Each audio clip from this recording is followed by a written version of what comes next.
Good evening, guys. We are live for the 38th edition of the Boxing Gossip Podcast. As ever, goes live 8:30 on a Wednesday evening. Very much looking forward to tonight's show. Certainly a huge amount to discuss in terms of some of the boxing action and some of the breaking news stories in the sport. We're going to have to move this show at a reasonable pace. The reason being that there's so many news stories to discuss that we can't, dwell too much on each one, or else we'll be here literally all night. So we're going to get started straight away. Pleased to announce that we've got Paul and Jet already on the panel. Irish Tom is having a few connection issues. He should be joining very, very shortly indeed. But we're going to start by reviewing last week's action. As I say, we're not going to dwell on it too much because the bulk of this show is going to be focused on the news in the sport and next week's action. But we're going to start by bringing in Paul. Paul, give us your take on the ITV4 show, or the bits of it that you saw this weekend, mate. Yeah, I only saw the Robbie Davis Jr. fight and bits of the other fight. The Jack, what's his name? Jack Arnfield. Jack Arnfield, that's it. Yeah, bits of that fight. A few people have been saying to me that I was just saying to you off air that Robbie Davis Jr. might be the goods and this, that, and the other. So I was quite up for seeing him and seeing what he had to offer and whatnot.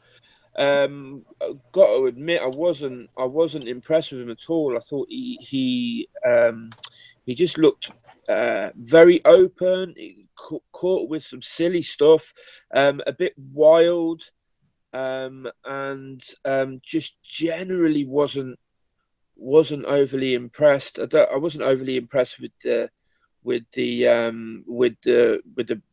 card overall. I don't think it was a fantastic card, was it? I know it was only a small card, but it weren't.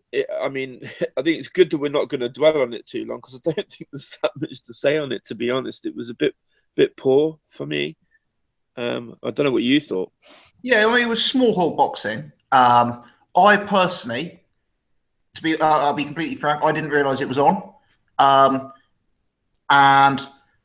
I realised it was on, I was delighted because I had a spare evening that night. I was being pretty antisocial, and it was what it was. I thought it was good to see boxing on. Always applaud boxing on terrestrial TV.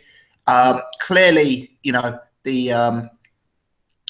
in-ring action was some way away from elite level, but nevertheless, I thought it was good to have it on, and hopefully is the first of many shows that we'll get on ITV4. And I think realistically, with all of the boxing that we're going to see, Frank Warren's obviously announcing his schedule, which we'll come to later on in the show, and Eddie Hearn's very busy. David Hayes entering the mix. With all of the boxing we're going to have on, I guess we've got to accept that a lot of it is going to be that sort of small hall level. And do you know what? I personally enjoy that sort of boxing. It is what it is. You know what you're getting in for when you're watching it. What did you make of the sort of production and presentation and commentary team? A lot of the people seem to think it was generally quite good, but Eddie Hearn was very, very critical of it in his interview with IFL. So what was your take on that, Paul? I didn't think that. I thought the production was okay, and I mean, I agree with you. It's exciting times as a boxing fan. With obviously some more news that we'll get into in a bit and stuff. But the production was okay. The commentary, Brummy fella was all right. I forget his name. I always forget his name. Robbie Davis Jr. No. The comment. Ronald McIntosh. The other one. Richie Woodall. Yeah, Richie Woodall. And what was the other guy? Ronald McIntosh. Yeah, he was like I don't know. His voice. I found his voice a little bit grating, to be honest. He had one of those like slightly grating voices. But yeah, I mean, I like those smaller cards as well. Just wasn't overly impressed with the action in the ring this week. Production was okay. Richie Woodall's all right as a commentator, but I wasn't overly keen on the other fella. He was, I don't know. He's got one. I don't know if it's the tone of his voice. He's got like a kind of like slightly high pitched back of the throat tone, which I find slightly grating. But yeah, it is what it is. More boxing is always good. So exciting times ahead, I think. Absolutely, mate. Yeah, I'm not a Ronald McIntosh fan. I'm not going to slag him again because I did it enough in my review of the show, but it wasn't his voice for me. It was some of the content of what he was actually saying that was, particularly painful to listen to. But yeah, as I say, we're going to rattle through this section of the podcast to cover the more big ticket items later on. But let's bring Irish Tom in. Irish, can we have just a brief hello as a sound check from you? Testing, 1, 2. You're coming through beautifully, Iris. Beautifully. Give us your take on the ITV4 card this weekend. I presume from your Twitter that you watched it. I did. I actually only saw the Robbie Davis Jr. fight, okay. But I thought it was pretty good. Like I saw an interview on IFL TV of Eddie Hearn slagging off the production qualities, but I don't know what he's talking about. I thought it was pretty good. You know, it mightn't have been exactly Sky levels, but it wasn't far off it, you know. And I thought Robbie Davis Jr. was good. I don't know what you boys... I think you boys are being extremely harsh on Robbie Davis Jr. You know, that guy he fought, like, he's not one of these typical Eastern European lads that you get in who's got a 13-3 record and they're all in some gymnasium fights. Like, this fella bet Stephen Ormond, and Stephen Ormond is decent. And I thought he's a tricky guy, showed a lot of defensive skill, and he was tough. So I think Robbie Davis Jr. is quite good. Like, that's, from looking at his record, his first real step up. I think there's something to him. He's just coming through. He showed a good work rate. Some people are slagging his switch hitting. I don't mind him switch hitting. He got the guy out there with a very good body shot. So all in all, I thought that was a decent headline. And look, if that fellow was an English guy and he wasn't Hungarian, people have been saying that was a good result, I think. But so I'm just pleased at ITV. It's free boxing on telly. Pretty good. You know, I just think, apparently I heard that I think their plans is to do 6 smallish hall shows for free and 3 pay-per-views ITV during the year. So that's 6 extra shows we get to see for nothing. So I think it's definitely a good thing. Yeah. And I think there's a charm to small hall boxing. You know, what I don't like is when you're sold a big bill and the action is small hall. But if it's sold as small hall boxing, I think it's good. Just let's stick on Robbie Davis Jr. briefly, Tom, before we move it on to Jet. You mentioned we're being harsh on him. I personally wasn't impressed. And I think one of the reasons why I wasn't impressed is, and this is maybe unfair of me, but it's such a strong division domestically.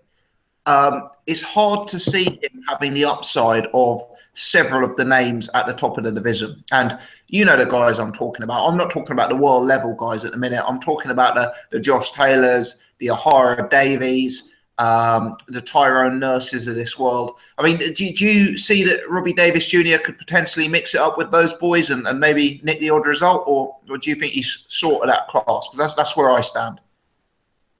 Well, the thing is, Josh Taylor is in a different class than all those guys. Josh Taylor is obviously world class. A lot of the other guys then are domestic level. And to be honest, they've more experience and they've had more step-up tough fights than he has.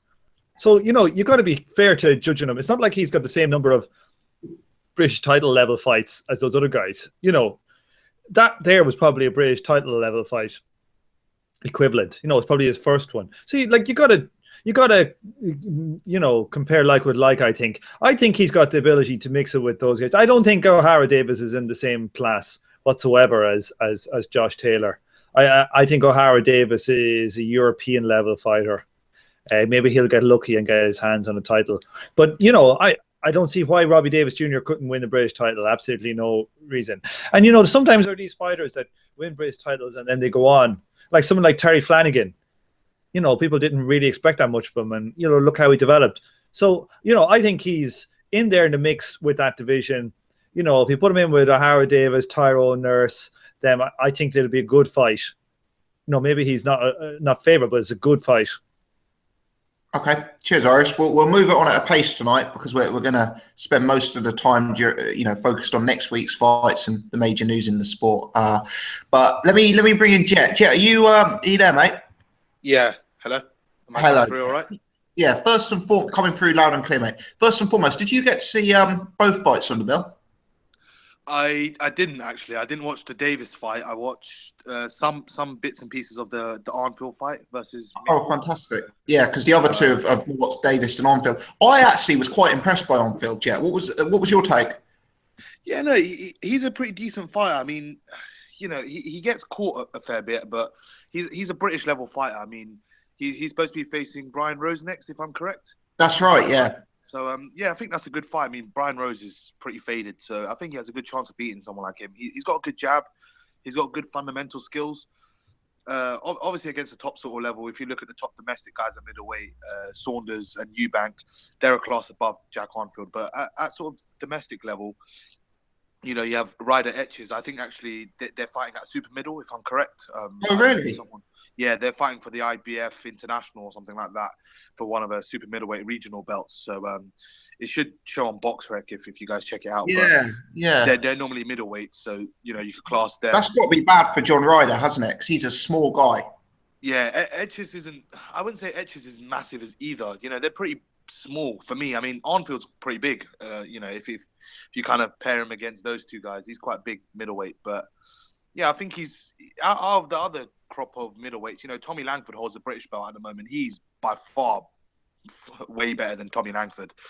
And obviously Langford's facing Cunningham. We'll come on to that later in the show. But, you know, there's a decent crop of middleweights domestically. And I think Arnfield's probably one of the best of the lot, to be fair. He's fundamentally very sound. And, he done a good number on Hall. I thought he done a good job on him. Davis, you know, I haven't really seen him before, so I can't really comment. But if you kind of, from what the comments are going, if you kind of pair him up against the sort of other 140 domestic fighters, I wouldn't like to see the way that ends for Robbie Davis. Absolutely. No, that my thoughts exactly. We're going to come on to Rose versus Arnfield later on in the show, so I won't discuss that in too much depth now. But Mikey's put in the chat that Arnfield's evens to beat Brian Rose. I mean, I think Arnfield's the better fighter. Brian Rose is a faded light middleweight. Arnfield's a big middleweight. You know, I suspect Arnfield will beat Rose, so that's a good price. Jet, just before we move it on to the news, just in general, mate, your thoughts on the production and presentation quality. You know, how did you think it compared to, say, Box Nation and Sky? I mean, you know, Sky sort of is on another planet. I mean, in terms of these guys, but it wasn't a million miles away from Sky production. Box Nation production for me is pretty poor, I'll be honest. I don't know how it will be with BT Sports now, but the production itself in general, from what we've seen from Box Nation, hasn't been the greatest, although the action tends to be pretty decent.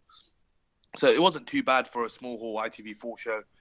It remains to be seen how, you know, if they can keep it up. It was it Poxon Sports? Yes. Richard Poxon. So if he can get this sort of exposure and keep it going on ITV, fantastic for him, for all the fighters that get on, and also for the fans as well. You know, free to air TV, boxing on TV, can't beat that. And you know, it just bodes well for the future. I was speaking to one of my friends at university. He's actually American, and he goes, "Mate, boxing is on the up. What do you think?" Because he learned how to boxing channel. So you know, it just shows it's kind of going from strength to strength. It's not it's definitely not stagnating, and it's on the up. It's back to probably where it should be. Absolutely. Good stuff. Interesting comments from Jet there, because it brings us very nicely on to our next topic. So obviously we've just been talking about boxing on ITV and ITV4 specifically. This week, Frank Warren called a press conference to talk about his new schedule of fights and his stable, which will be on BT Sports and Box Nation. Frank announced the headline fights for 4 bills, with some of the undercard fights on display as well. So a lot of boxing lined out. Paul, we'll start with yourself. I presume you're fully briefed on all of the announcements that Frank Warren made. Can I get your initial take on, some of the fights and, which ones you're excited for, and just your general reaction to that announcement? I'm not fully briefed at all, actually. Are you not? You might have to let me know what's. No, I haven't heard it. So, who's fighting? I've got it on my mobile phone, so if you bear with me for 1 second, it's probably be better for viewers actually if I read it out. So April the 8th, Manchester, Terry Flanagan versus Petrov.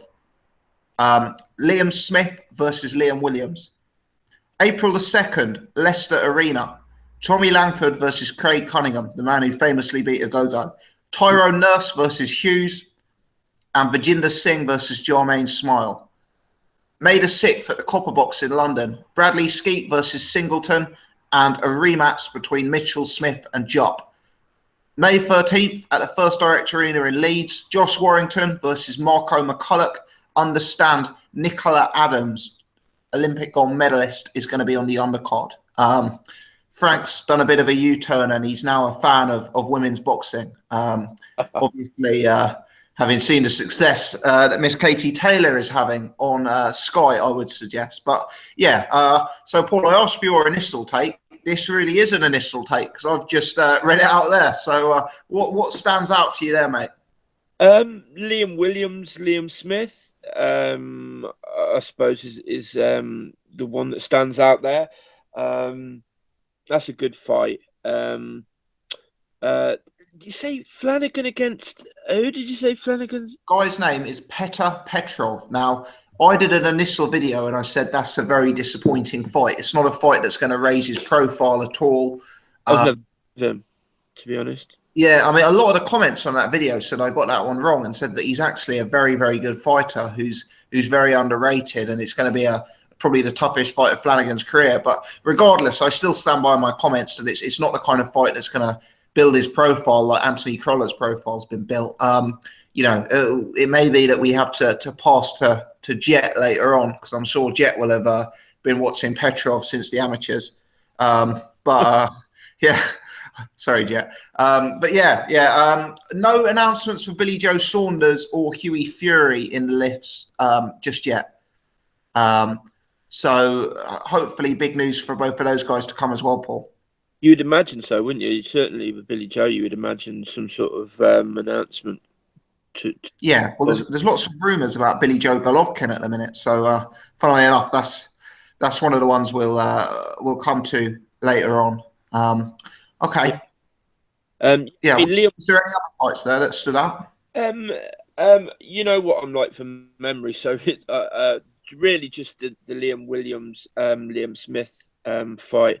I'm interested to see who people are picking there, because I mean, like, for me, how I see that fight is kind of like Liam Smith's probably more experienced, but I think Liam Williams is a better fighter, and so that makes it kind of interesting. I don't know how you see it. It's interesting. The bookies have Liam Williams at evens and Liam Smith as a slight favourite, and I think the reason behind that is because Liam Smith is probably the better name. He's obviously been in the more high-profile fight, fought at a slightly higher level of opposition. He's been on the scene for a bit longer. So I think there's reasons why you could make an argument Liam Smith is favourite.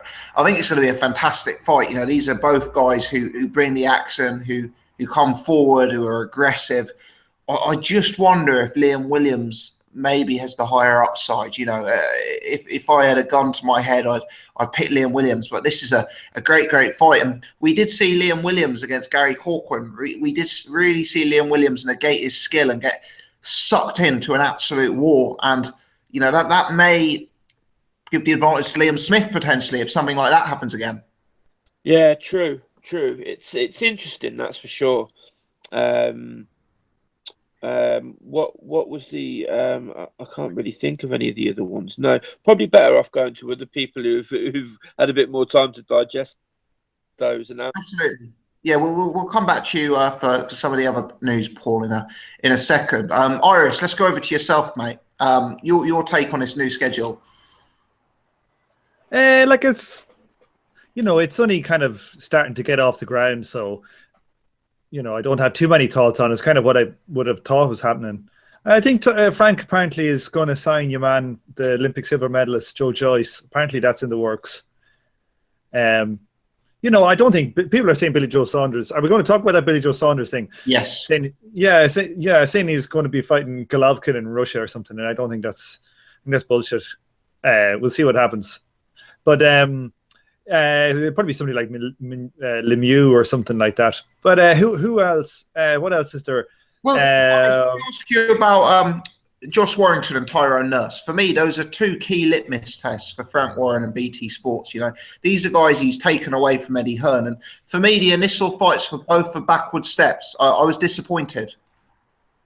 Yeah, well, I think that BT put Frank under pressure, apparently, to come out with the schedule, and that probably those names will change or dates might change. But the thing is,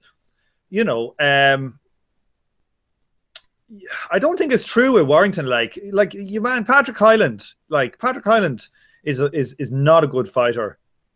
You know what I mean? Patrick Hyland has fought nobody until he got knocked out in a couple of rounds by your man Fast Hands. But Gary Russell, that's right. So it's not like it's not like Warrington has been making massive step ups. It's a much of a muchness, but it's not a good fight. But apparently that one's going to be changed, that he was just under pressure to name somebody. I just think these things are going to take a while to come, and the Huey one has gone to purse bids. So that's gone to purse bids today. They have to have the purse bids in, I think, by the 1st of February or the 4th of February. So he'll be announcing that one too. So there'll be some decent fights coming. But, I think, it's kind of like Frank's in the same place Eddie Hearn was in when he got the monopoly in Sky, where he was struggling to get fighters, and he was poaching them from Frank one by one, or being able to sign the new young guys one by one. So, the truth of the pudding will in this BT Sports will be in about a year's time to see what type of shows they're doing. Early on, they're going to be struggling, I think. But that's all I think about it. But there's the Williams and the Smith fight is good. Is there any other standouts? I've never seen your man Petrov either, but apparently he's good. But I think I went and looked at his box rec, and I wasn't that impressed by his box rec, but I've never seen him fight, so that's.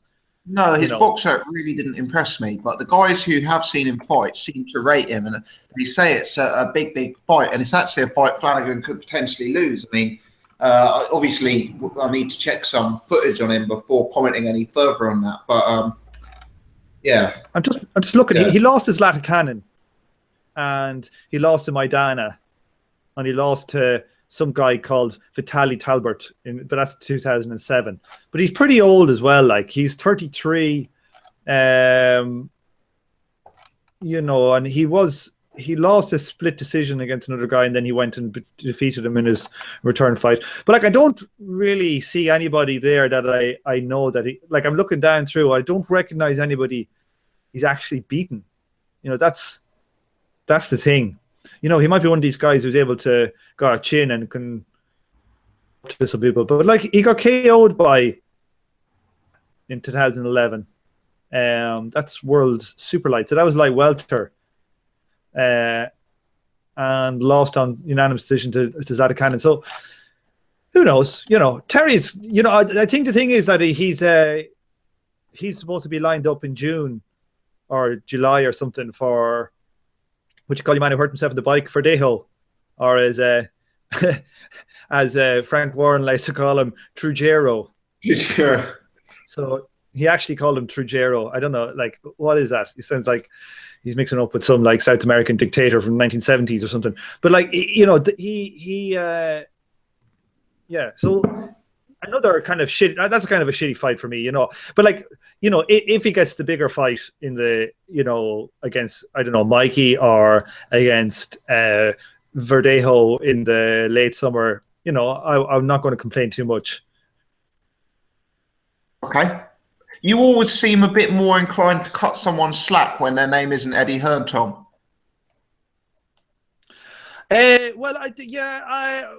I'll give people credit when they make a good fight. You know what I mean? Credit for making Joshua Klitschko. But do you know what the worst thing is? Is that people swallow his Kool-Aid. That's the thing that gets me. You know what I mean? You know, like everybody thinks Eddie's the best thing since sliced bread, and a lot of the credit he gets is bullshit. So I pull people up on that, and I think Frank gets slagged more than he deserves, probably. Although they're all promoters, so I don't like any of them. Fair enough. Let me go over to Jet. Jet, keen for your general reaction to the Frank Warren news. Obviously, given some of the earlier conversation, your take on Petrov would also be of particular interest, mate. Yeah, I mean, the sort of breakdown they had was not. It was kind of uninspiring. I'll be honest. It wasn't really. It didn't get my juices flowing. Some of the fights, you know, Liam Smith versus Liam Williams, that's a good fight. Mitchell Smith versus Jupp in a rematch, that's not a bad fight. I know you're quite high on Mitchell Smith, but I think he could potentially lose that fight again. I think he can lose the rematch. I know you rate him quite highly, but we'll see. I know he's with Adam Booth now, so yeah, there's potential there. Billy Joe Saunders not being announced, Hughie Fury being in talks with Joseph Parker. It was kind of uninspiring. Terry Flanagan, I thought you were spot on. Petrov for me is not a top fighter. He's decent at best. He's actually quite old and quite small. He's about 5'6" from his box rec. He's kind of lost at the top level when he's kind of moved up in levels. So I wouldn't really say Terry Flanagan's got too much competition there, and it's kind of not, it's not really the best fight to get his profile raised in the UK, especially with the BT Sports deal. You thought he might have been a bit more valued, I guess, by Frank. But yeah, some of the fights, they are what they are. Warrington is getting out. I think maybe Irish Tom has a point getting him out there and putting the date. Tyrone Nurse is not in a particularly spectacular fight either. It's a bit bittersweet. I know, the other thing is, so go on. Yeah, sorry to interrupt, Jet. Irish Tom cuts me off. Sorry, Jet. Sorry, Jet. I didn't mean to interrupt. I didn't mean to interrupt. I didn't mean to. I just wanted to say that, like, the Tyrone Nurse one is that's a British title fight to win his title outright. So if you're mandated to fight somebody, you have to fight them. Isn't his mandatory Jack Catterall though? And I thought that would have been an easier fight to make because of the sort of promotional deal that he has with Frank Catterall, that is. Oh, maybe I have that wrong, Jed. Maybe you're right. That's his mandatory at 140. So that's why I'm a bit confused as to why Hughes is fighting. But it is what it is, and I guess we just have to accept it, really. To be honest, maybe in the coming months, the BT Sport and Box Nation deal will grow and grow, I guess. But on the whole, kind of, it's good, but nothing really stands out as of yet. And I think I heard a rumor that Billy Joe Saunders might be facing Murata, the Japanese bloke who won a gold medal at the Olympics or something like that. So I'm not sure on that, but yeah, I heard a rumor. I've heard that rumor, but to be honest, I've heard lots of rumors. I've heard Lemieux. I've heard, is it Katsides? I've heard lots. Obviously, Golovkin. We'll come on to that in full detail. Just before we do, Jet, Liam Walsh versus Liam Williams. Do you have a sort of early instinct as to which way you will swing on that one? Yeah, I mean, that's probably the best best fight he's made on all of his cards, Frank. So, yeah, I mean, it depends. If Liam Williams kind of negates his boxing, then Liam Smith, would have a big chance. It's kind of like a pick-em. Depends what you like. And if obviously Liam Williams does get caught up in a fight like he did in the Gary Corcoran fight, then you probably side with Liam Smith. But if you're going to go on the boxing and kind of just move on the outside, pick your shots, be accurate, then I'd probably go Liam Williams. I'll probably go Liam Williams. Very, very slight favourite at this moment in time, but I wouldn't be surprised if Liam Smith wins. Do you know what's very interesting for me is that the reaction to that fight, including my reaction, is that it's a superb fight. You know, everyone loves that fight. Everyone's saying it's a 50-50 fight. Everyone's buzzing off it. But I've probably spoken to 20 people about it, and every single one of them is picking Liam Williams. I'm yet to come across a single person picking Liam Smith. Now, that doesn't necessarily mean it's any less of a fight. Don't get me wrong. I'm not trying to detract from it. It's just interesting how the perception is it's a wonderful 50-50 fight. But at the same time, if you actually look at what people are picking, you know, people are picking Liam Williams. And if you are a gambler, if you are inclined to bet, and if you want to take that evens on Liam Williams, I would imagine that you may be sensible to get your money down now, because based on the small poll of opinion that I've got here, it doesn't appear that evens is going to last. But there we are. Let's move it on to the another topic, and I'm actually going to start with Irish Tom here. Brook versus Khan negotiations have collapsed, Irish Tom. Now, the word docking is being used a lot here. A lot of people are suggesting Khan is docking Brook. Amir Khan is suggesting Brook is docking him. I think you're possibly of the mind, without wanting to put words into your mouth, that Errol Spence is being docked by Kell Brook here. So give us your just sort of general overview of the whole situation, mate. Look, I hate all this money talk about who should be the A side and who should be the B side and the splits and all that. As a fan, I don't give a shit who's getting what. But, you know, for me, it's undeniable that Amir Khan is a bigger name than Kell Brook. Now, you know, I'm probably picking Kell Brook to win that fight, but that doesn't matter when you're talking about these boys are doing money talks. Like, if you walk down the street in England and you asked 100 people who's Amir Khan, I'd say a very high percentage of people would know who Amir Khan is. I'd say it's probably like, I have no idea, but I'd say like grannies know who Amir Khan is. You know what I mean? If you ask the same, I'd say you probably get 75% of people who know who Amir Khan is. I'd say if you ask who's Kell Brook, you'd probably get 20 to 30% of people. I think you do well to get 30% of people. You know, Kell Brook is not, you know, is not that famous. And just look at the number of Twitter followers. Like, I think Amir Khan has got 5 or 6 times the amount. You know, so that doesn't always mean anything, because maybe Amir's got a load of people in Pakistan who know him as well and follow. So maybe it mightn't work for the UK market. But I think, you know, Khan has fought lots of tough fights. He went to America, he fought all the top guys, tried to fight them. And Kell Brook has sat in the UK, and he sat there and he sat looking for this Amir Khan fight, saying blah, blah, blah, blah, blah, I want to fight him, blah, blah, blah. And he's only ever taken one fight that was a competitive fight. He took a cash out, just like Tony Bellew is doing against GGG. He's only got one fight in his resume. Like, his second best win is either Matthew Hatton or Senchenko. Right? And it's kind of, it just blows my mind that he thinks he should get 50%, to be honest with you. Like, and that fight won't happen. Like, you know, Eddie Hearn and Quigg did the same thing with Frampton. When, you know, Quigg, you know, he would get more people at his funeral than he would at his boxing match. You know what I mean? And so, like, they held out saying 50-50 and all this, and they ended up having to concede in Frampton. But, like, you know, it's kind of bullshit. I just think it's bullshit. To be honest with you, I don't even care if the fight happens or not. It's not a fight that I'm big on to see. I'd much prefer to see Errol Spence versus Kell Brook as a fan. Errol Spence versus Kell Brook is 2 of the top welterweights.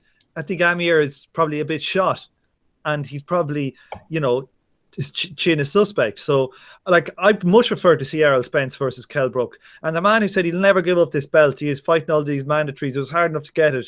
The minute he's got to fight one decent welterweight guy, he's got to fight his first decent mandatory, what's he going to do? And, you know, he knew that Errol Spence mandatory was coming up before the GGG fight. He says, oh, I'm going, he suddenly vacates. And what are we going to get? If he doesn't fight Amir Khan, he's going to up and fight some 154 guy that none of us give a damn about, you know. And he'll have 2 or 3 fights, and then if we're lucky, Kell will have one decent fight, and then milk a belt, just like, you know, a lot of Eddie Hearn's fighters tend to do, and all British fighters tend to do. You know, Amir Khan did it the right way. He did what Ricky Hatton did when he won a belt. He went over and tried to fight the best in the division. And Kell is just sitting on his arse, and he thinks he should get 50%. You know, I don't give a shit about the money, but if this fight's not happening because Kell Brooks won 50%, it's bullshit. Now, I don't know if Amir Khan actually wants to fight Kell Brook, but you know, maybe he's putting that 70% as a way for not to get the fight to happen. But to be honest with you, you know, I don't think 70-30 is ridiculous. People say it should be 50-50. Like the most ridiculous things, Kell Brook saying we should do 70-30, 70 to the winner, 30 to the loser. What a load of spunk that is. Seriously. You're going to fight on an Eddie Hearn card and you want to be able to get a fair crack of the whip with all the Eddie the Envelope results we've had in the last while. Lanara is nearly getting, like, fucking Quigg getting the nod ahead of Frampton on one of those cards. You've got to be give me a break. So like it's just this. I hate these fans who are like accountants, you know, for their own fighter. Oh, he should be getting this. He should be getting that. It's like I don't give a fuck. You know, I really don't give a fuck who gets more. But like, as in just trying to be objective about the thing, Amir Khan is definitely a bigger name. You know, and I just think that's undeniable. Absolutely. Let's assume that the Amir Khan Kell Brook fight doesn't happen, as it would appear that it's not going to happen. Eddie Hearn has said in the interview with IFL TV, his inclination is not to make the Errol Spence fight. He wants Brook to move up to 154. He feels Brook is a more natural 154. He feels Brook will be a better fighter at 154. So my question to you is, Iris, given that he's fought Golovkin, given that he's blown up in weight, given that he's now in his 30s and, you know, he's clearly going to have to cut 35, 40 pounds to make welterweight, would you call it a duck of Errol Spence if he moved up to 154, or would you call it the logical decision? I think it's a clear duck. I think for me, it's a clear duck. Like when was Errol Spence made mandatory? Anybody know that? A long time ago. It's a long time, isn't it? Yeah, a very long time. Yeah, and he fought the GGG fight when he was mandatory. That's correct. Yeah. I think so. Yeah, it is. So he ducked Errol Spence to fight GGG, which was a money grab. And now he's willing to fight Amir Khan in 147 if he gets what I would think probably is a bit more that if he gets all the money. And he's not prepared to fight his fucking mandatory. And this bullshit about Errol Spence is hard to get up for. Errol Spence fighting Kell Brook. This is what I hate the bullshit, right? That is a massive fight.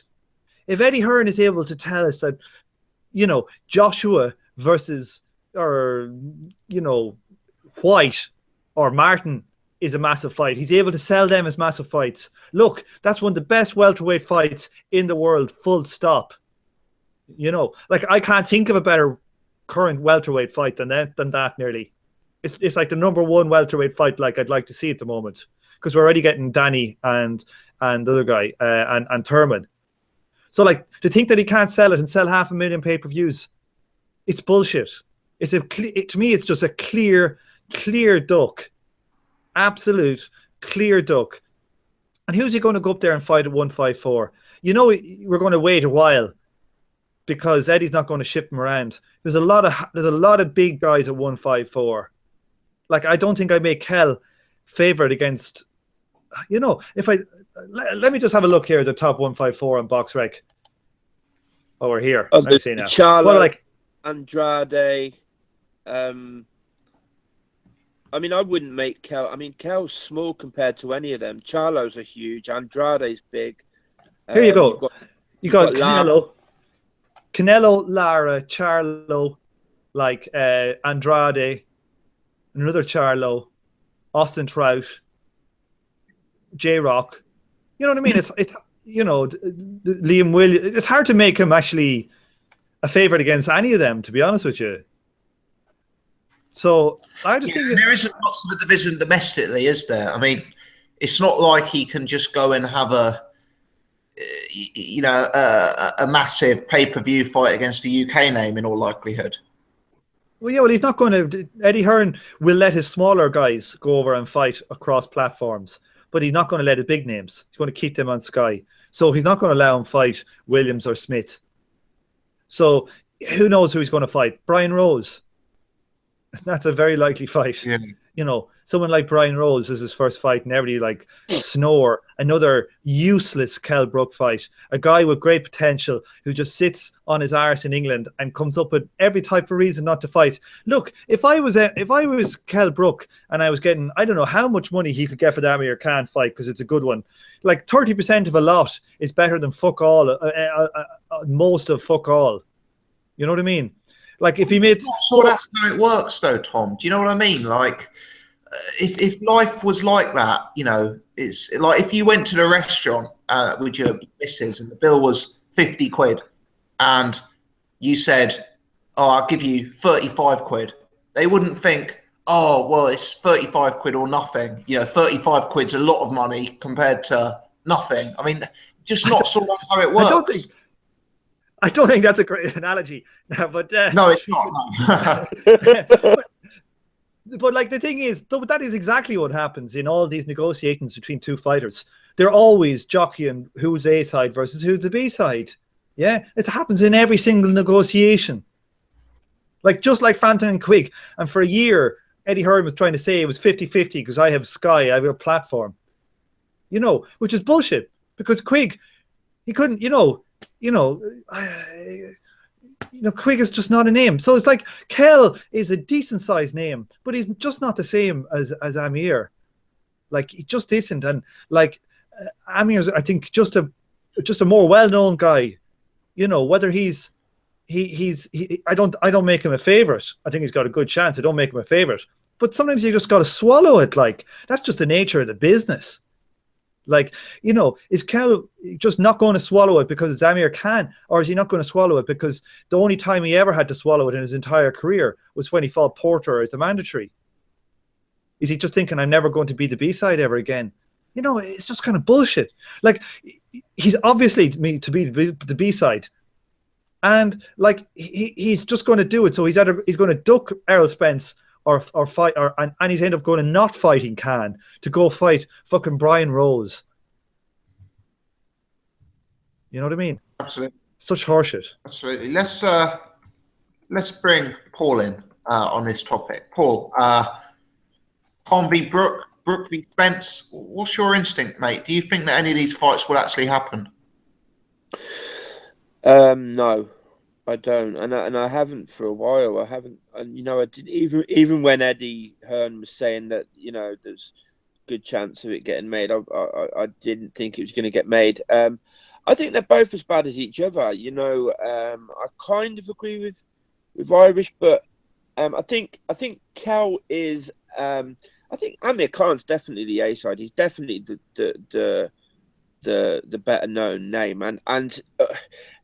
Love the sort of like the money talk or not. It's all part of the game, isn't it?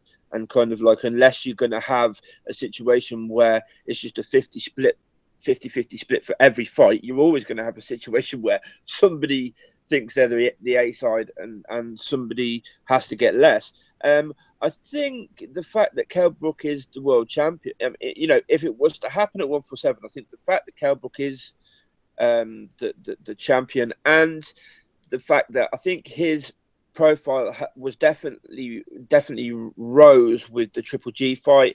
He fought well, he fought gallantly.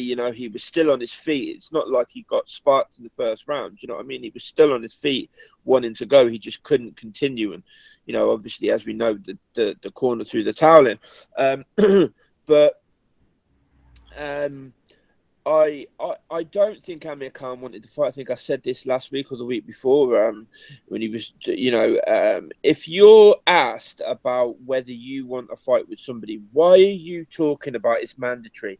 It's all right for us to all sit here and say, he should be fighting as mandatory, and I agree he should be. But why is Amir Khan talking about his mandatory? I mean, that is a duck of the question, and I don't think Amir Khan has ever wanted that fight. I think he's made excuse after excuse over the years not to take the fight, and I also think Kell Brook is also probably thinking, well, if I do lose to Khan, then I'm not, and this might be the case for both of them, then I'm not the best I can't even say I'm the best in the UK welterweight.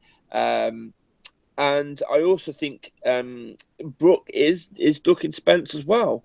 I agree with Tom there in that that is a huge fight. I mean, if you look at Thurman and Garcia, only Manny, add Manny into the equation, there's your top 5 welterweights in the world, surely. Yeah.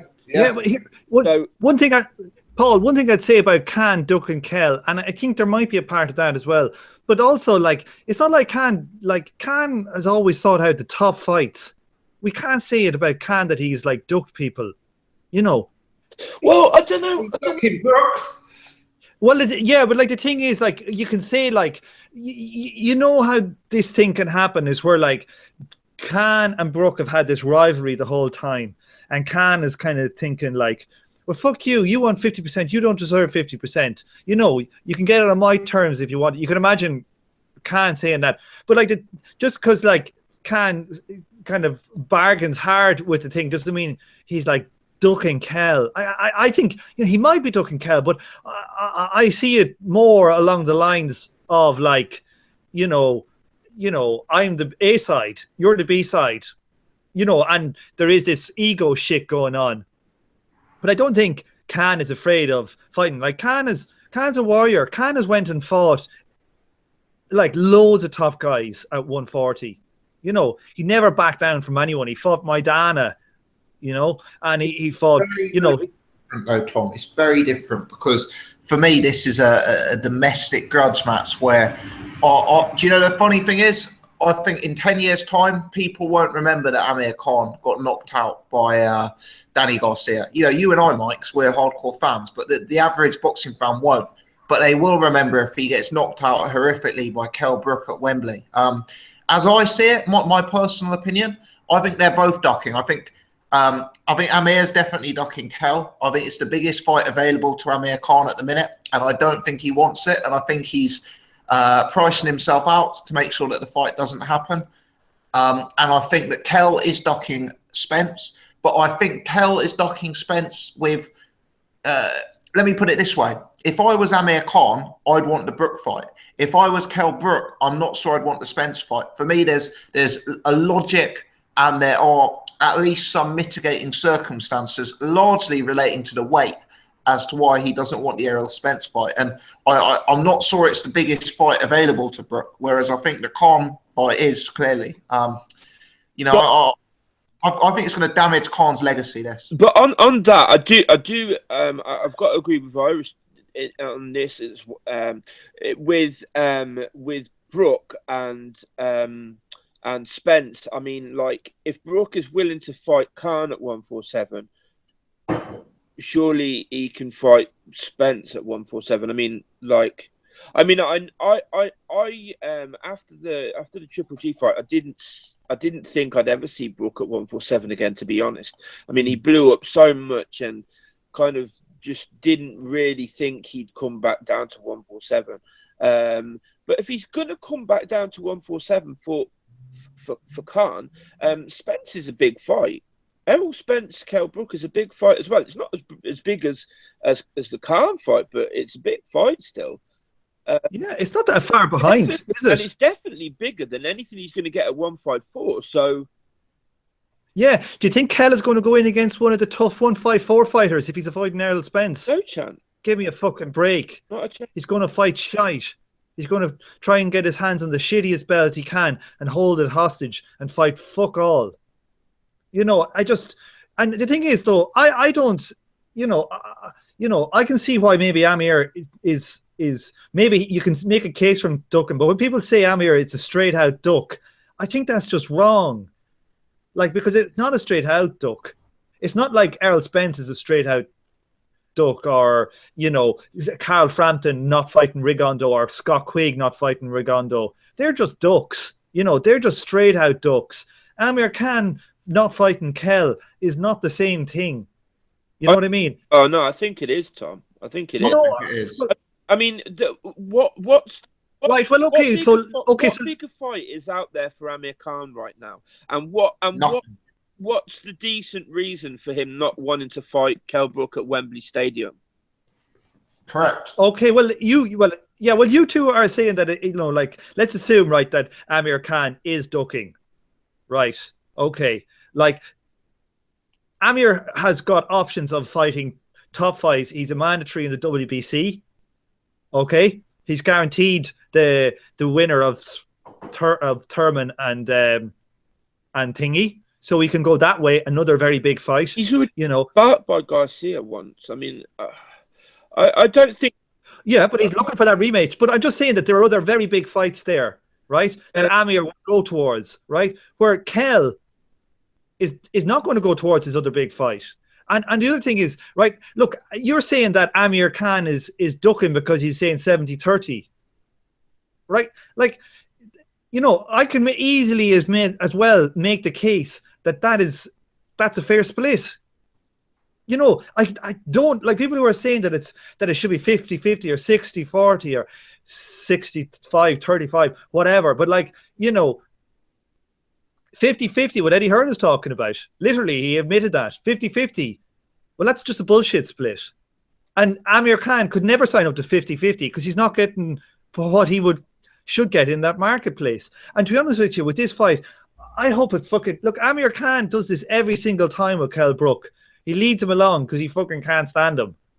And then he'll fucking pull another rabbit out of his hat and go off another way because he has more options. Kell Brook doesn't have... Bits to their left, though, Tom, this is the thing, like, there's not going to be another Shot Canelo announcement, surely. I don't know. Like, Amir Khan could, I don't know what he's got a clear route to the other top two welterweights that are, apart from Manny, in the division, to win the winner of that.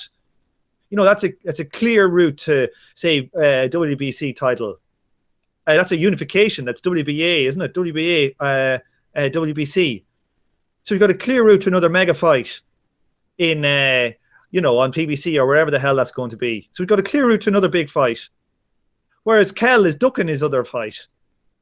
Amir is not a fighter that's gone around and ducked his whole career. The only person you could ever say that Amir Khan ducked is Kell Brook. That's the only one you could ever say he ducked. And Amir Khan is like, we're saying that he's ducking, and Amir's gone like a moth to a flame, fighting all the tough bastards he could with the worst chin in fucking the welterweight division, fighting killers like Maidana and hit punchers like Danny Garcia and people. So he's never ducked anyone else, but suddenly he's a massive ducker when it comes to Kell Brook because you won't give Kell Brook 50%. But it's like, give me a fucking break. But maybe there's a part of him who doesn't want to lose. You can't think Kell Brook's ducked people either, because there's been a lot of stuff with injuries. He was stabbed, wasn't he? There's reasons for some of the fights that haven't happened for Kell Brook. I mean, I agree he hasn't really fought anybody other than Triple G and Porter, but you can't really say Kell is like the fact that he fought Triple G has got to count for something there as well. I mean, you can apply that same logic to Kell. Very good point, Paul. Very good point. If you're going to say that Khan isn't ducking Brook because Khan's fought all these names, then by the same logic, you have to consider that Brook is just coming off a fight with GGG. That's not a fight. GGG is not a fight. That's just a money grab like Tony Bellew against David Hay. We can say, Tony Bellew is not ducking Bradis because he went up for £5 million to get his head rearranged, twisted around backwards against David Hay. Get his spine snapped in half and his legs and arms pulled off. That's not a fight. That's just a money grab. That's like Peter McNeely against Mike Tyson. It's just fucking money grab. You're missing the point. What's the point? I did miss it. Triple G is a super duper dangerous fight. It's a seriously dangerous fight. And yeah, but the logic was, well, Khan's been going around looking for all the hard bastards and blah blah blah. And all I'm saying is, like, you can't really Khan fought all those tough guys. Logic to one fighter, but then when it's another fighter, the same logic doesn't apply. It's like can't really. Khan fought all those tough guys in his division. There's a big fucking difference. If Kell Brook had fought Errol Spence, took on Errol Spence, take him on as a voluntary, you could make that thing. He didn't take any of them on in his own division. Like, you know, because him going up to fight Triple G is a business decision where everybody knows he's going to lose and it won't affect his earning capacity at welterweight. The same was true for Khan fighting it's Canelo. And yet but Khan fought tough guys in his division, has throughout all his career fought them, and Kell has never done it. And Khan fought them in America, and he went to fight the best. And he's known in America, he's known in Britain, he's known in Asia, and you know, he's a much bigger fighter. He did it with the 140, he did it in 135, all the way up. He fought tough guys in his division. Kell's fought fuck all. Do we have to go through his resume? I think we're going to have to agree to disagree here, guys, because I don't think we're gonna come to a conclusion. But you know, I would just say I think there's valid points on both sides. I personally still think Khan doesn't want to lose to Brook. I think Khan doesn't mind losing to a Garcia. He's financially stable. That's not his main motivator.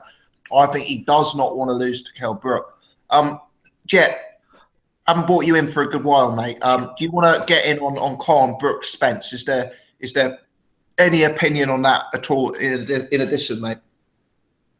I'll be honest, I'm absolutely sick of listening to this, so I'll just refrain from saying anything. And yeah, let me bring you in as the lead for our next topic then. David, Richard, Schaefer. Gossip, can I say one thing before you finish? Oh, Jesus. It's going to be really quick, right? I'm just going to read out the names that Khan has fought. Oh, we know, Tom. We know. Yeah, just so that the people in the chat know. Barrera, Kotelnik, Malignaggi, Maidana, McCloskey, Judah, Peterson, Danny Garcia, Molina, Diaz, Collazo, Alexander, Algieri, Canelo. What you call him? My whole point was not that Amir Khan is afraid of losing. It's that specifically he's afraid of losing to Kell Brook. I don't think he's that bothered about losing to Danny Garcia again. You know, I think he's bothered about losing to Kell Brook. That's my take on it. But yeah, we're going to have to agree to disagree because I think we could easily do another hour on this one, to be honest. It's one of them that could just run and run and run. I do it on my own, Gossip. I'll just do it an hour on my own. I'm sure. Jet, David Hay and Richard Schaefer team up to form a new promotional company with a view to signing world-class elite-level fighters. Your take on this news, mate? Yeah, I mean, this is a bit of a shock, to be honest. It came out of nowhere. Richard Schaefer has obviously come back recently. He had one or two shows, I think, just before the close of 2016. And obviously he's trying to make a big push in 2017. David Hay is probably the guy. You know, David Hay doesn't like any of the promoters. Well, so he says. All of his interviews, he goes in on the sort of lead promoters in the UK. So probably trying to, you know, do a takeover, I guess, of the two guys in the UK, Frank Warren, Eddie Hearn. Mick Hennessy is probably not that big at the moment. So those are the two main guys.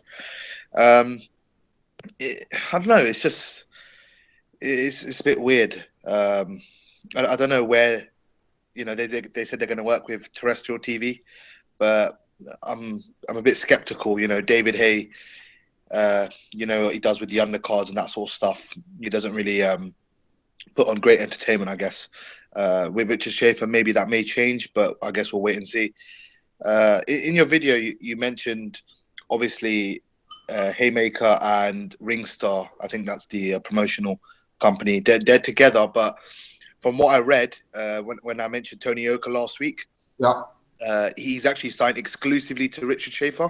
So I'm not sure how that promotional agreement works. Is it just a sort of I think that's a big company. deal? I think I think they're distinct companies. I think there's a ring star, and then I think there's a haymaker ring star, and I think the fighter will either sign with one or the other. Yeah, I guess haymaker ring star is going to be UK. yeah. So it is slightly confusing, but yeah, so it is what it is, I guess. And as long as they put in more boxing on, and it's decent boxing, you can't really complain. I guess that's the main thing. Where more boxing is better than no boxing. So if they can put on some good events, that I'll be happy with that. But if they put on some, pretty shitty events, then I won't be too happy. But things are on the up, I guess, in boxing. So optimism won't go too far, I guess. Absolutely. Eddie Hearn alluded in his interview yesterday that he had heard that Ringstar Haymaker or Haymaker Ringstar were potentially going to be working with Dave, which I guess isn't the biggest surprise given David Hay's history. Could you see them doing a serious amount of bills with Dave as opposed to a one-off? I mean, I could see them doing, something like a few shows every so often, maybe, 5 shows a year, maybe 7 or 8 shows a year, if you're kind of being optimistic. But I'd say maybe 5 shows a year or something like that. They don't really have the, sort of loyalty base, kind of with the subscribers and that sort of stuff. Most of them are at Sky, and then obviously they have a massive portion on BT Sports. So, they haven't really got that sort of fan base. I know obviously people who watch David Hay, follow David Hay, all that stuff, social media, and kind of link towards David Hay, they'll kind of jump on the bandwagon. But, I don't know how well it'll be presented, how well it will do. But considering, he got $1 million, I think, on Dave. Was it? He got $1 million for his fight on Dave in the first fight. And, he got about 3 or 4 million views. I wouldn't say it's out of the, I wouldn't say it's success isn't out of the equation. I'd definitely say there's a gap in the market, and I think if done correctly, I think Haymaker Ringstar could be a bit of a bit of a gem. But again, that being said, they don't really have that many fighters at the moment, so it will take substantial amount of time, I think, to start up and kind of rival, especially the big two, Frank Warren and Eddie Hearn. So yeah, I guess we'll wait and see. But yeah, hopefully it turns out to be decent and we just get more boxing on free-to-air TV. Definitely.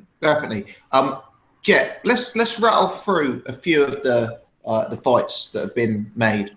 Let's start with Malignaggi versus Eggington, which is made today.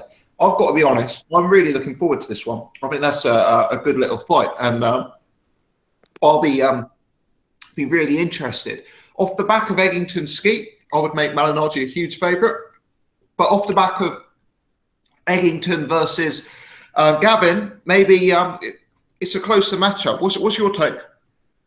Yeah, I mean, it's not a terrible fight. It's a bit disappointing that it's not for the European title.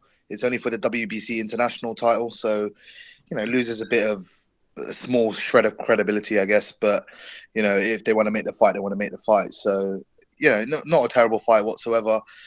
Malignaggi, I do suspect, is, at the end of his career, which, may give Sam Eggington a slight edge for me in this fight. I don't want to pick one or the other at this moment in time, but if I had to lean to someone, I'd probably go with Eggington just, due to youth, I guess. Experiences, obviously, with Malignaggi, but I think he's been in a lot of wars. The last sort of significant fight he had against Danny Garcia, he kind of got pummeled in the fight, to be honest, which is a bit of a shame. He's been a decent fighter over the years as well. He's won two world titles, I think, in 2 different weight classes. Yeah. So, he's done well for himself. He's kind of been the underdog in a lot of fights. In the Broner fight, he was a massive underdog. May have even won that fight. He said he got robbed in a post-fight interview. I'm sure all the boxing fans have seen that. So, I'd probably just go with Eggington. And on recent form, I wouldn't be surprised if he does a bit of a demolition job on Malignaggi. But again, I wouldn't be surprised if Malignaggi turns up maybe for probably one of his last bigger paydays. It's on a pay-per-view bill. So I wouldn't be surprised if he turns up and just, has the goods to beat him and may retire in his next fight or two. But yeah, not a terrible fight. I mean, a pretty decent fight. A bit better than the main event, let's put it that way. Absolutely. On-field versus Brian Rose. We touched on it early. For you, is that easier work for on-field?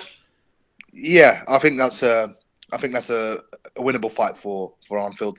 I think on-field. I think Rose is kind of shot, to be honest. I just think he's a bit, past his prime, or actually well past his prime. He had a good fight against Matthew Macklin, but those are kind of that was kind of the fight between two guys who were, very much at the end of their career. So, for me, I'd go with on-field pretty comfortably. I'd probably go points. So, if anyone's looking to put a bet on, if you want to follow my advice and maybe lose a few quid, go on-field for points. But I just don't think Brian Rose is a big puncher or anything like that. He's obviously moved up to middleweight quite recently, kind of in his last fight against Macklin.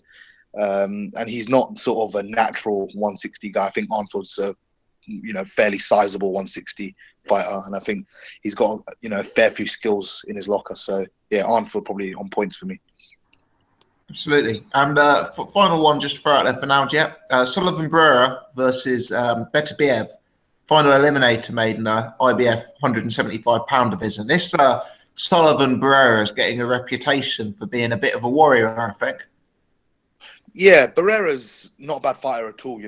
I think loads of people went down on him after the Andre Ward loss, but loads of people beforehand were quite high on him. And he's not a typical slickster. Your Cuban slickster. He's an accomplished amateur, but he's more of a come forward pressure fighter, and he's a big puncher. If people are watching his last fight against Shabransky, he done a really good number on Shabransky. So yeah, with me, I think. He might come up against a guy probably just as big a puncher in Beterbiev, but this is a fantastic fight. Two guys who will come forward and punch, and they'll be gunning for the knockout. So yeah, I haven't got an inclination as to who I'd pick at this moment in time, but that's a fantastic fight for the light heavyweight division. Obviously, whoever wins will be the mandatory to the Kovalev versus Ward rematch winner. So yeah, good stuff in that division. Absolutely. I should imagine Beterbiev is a fairly sizable favourite in that matchup, although, maybe it is more even than we think. Okay, no, cheers for that, Jet. Paul, Deontay Wilder's opponent, Andres Juarez, has been withdrawn from his fight because he's been found to be taking performance-enhancing drugs. Obviously, this leaves Deontay Wilder yet again without an opponent and having to make a short notice fight. I believe Wilder fights on the 25th of February. It's the 25th of January today. So he's going to be having 1 month's notice. If you look down the WBC top 15, the most likely candidates for me, Mariusz Wach, Gerald Washington, possibly Andre Rudenko. He was actually the lowest rated candidate. So it would kind of fit Deontay Wilder's modus operandi to pick Rudenko, who's possibly best known for losing to Hughie Fury and Lucas Brown. But what's your take on this whole situation, Paul? Yeah, well, I mean, very similar to what you just said. Wilder has probably, I'd say at this stage of a career, I'd say he's probably got one of the most padded records I've ever seen. He's just fought nobody. I mean, Staverne's his best win, and I don't even think Staverne's great. I would like to see him step up now. I'd like to see him try and unify with one of the other champions or something, or at the very least, I'd like to see him, fight a Pulev or a top guy. Somebody that has a chance of beating him. But as you say, the fact that it was this what was it, Wajik? Yeah. that he was trying to fight anyway. Doesn't exactly inspire me to think that he's going to be fighting Joseph Parker next, or you know, any of the top guys. I think he will probably go for the weakest option, Rudenko. I know he's coming back from a hand injury and whatnot, so I suppose he can get a bit of slack for that.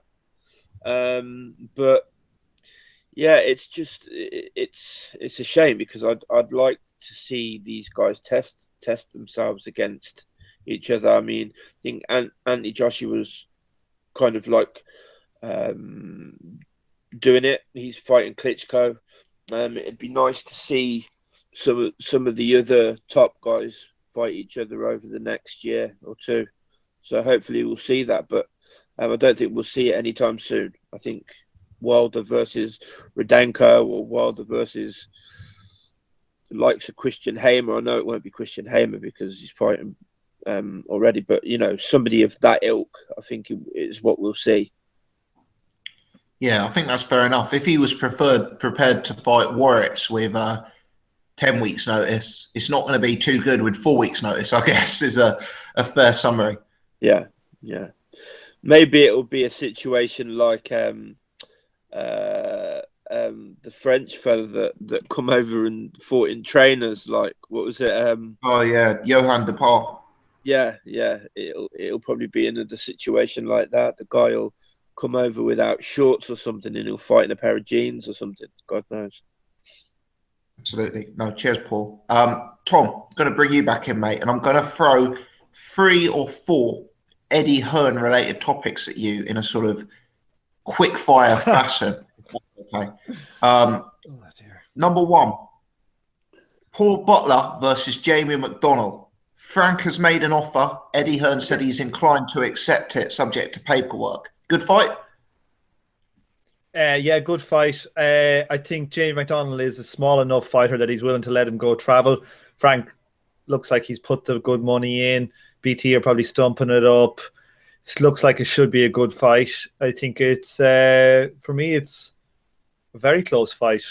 I know a lot of people on this pod are a fan of Jamie McDonnell. I've never been fully sold on him. I think Butler could do the job, to be honest. Yeah, it's a good fight. It would add real weight to that BT Sports schedule if that was thrown in as, onto one of those events. You know, real good fight for me there, and certainly hope it gets made. Tom, Joe Gallagher, very critical of people who were ringing up Anthony Crolla, trying to get tickets off him, trying to give media obligations from him, etc. Joe Gallagher was saying he wants a horrible, selfish, nasty Anthony Crolla this training camp, and he mustn't be on the phone to his mates organising tickets. Realistically, is that going to make a difference in the Linares rematch? You know, do we suspect that was a contributing factor to him losing the first fight?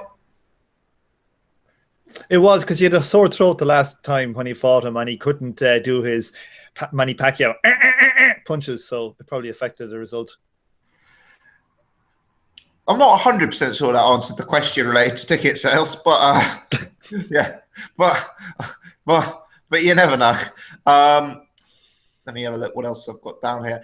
Eddie Hearn says he's going to make Anthony Joshua versus Deontay Wilder later on in the year. He also says that the Molina versus Anthony Joshua pay-per-view outsold the 420,000 buys that Anthony Joshua versus Dillian White did. My question is, if he's outselling 420 buys against Eric Molina, is Eddie Hearn really going to send him over to the States, you know, when the pay-per-view will be at 3 a.m? Is that realistic? Well, there's 2 things there. Dillian White and Derek Chisora probably contributed about 200,000 of them buys. That's the way I look at it. You know, I think that Joshua would have done 300,000 without having that, that matchup. So, look, the amount of money you make in American pay-per-view is just order of magnitude bigger than what you make in British pay-per-view. So it's definitely an interest to get him over to America. like a dynamic heavyweight like AJ. If AJ is the goods in America, you know, we're doing 1 million pay-per-views in America. He'll be the new. He'll be. You know, he's easily take over the role from Manny as being the non-American pay-per-view star.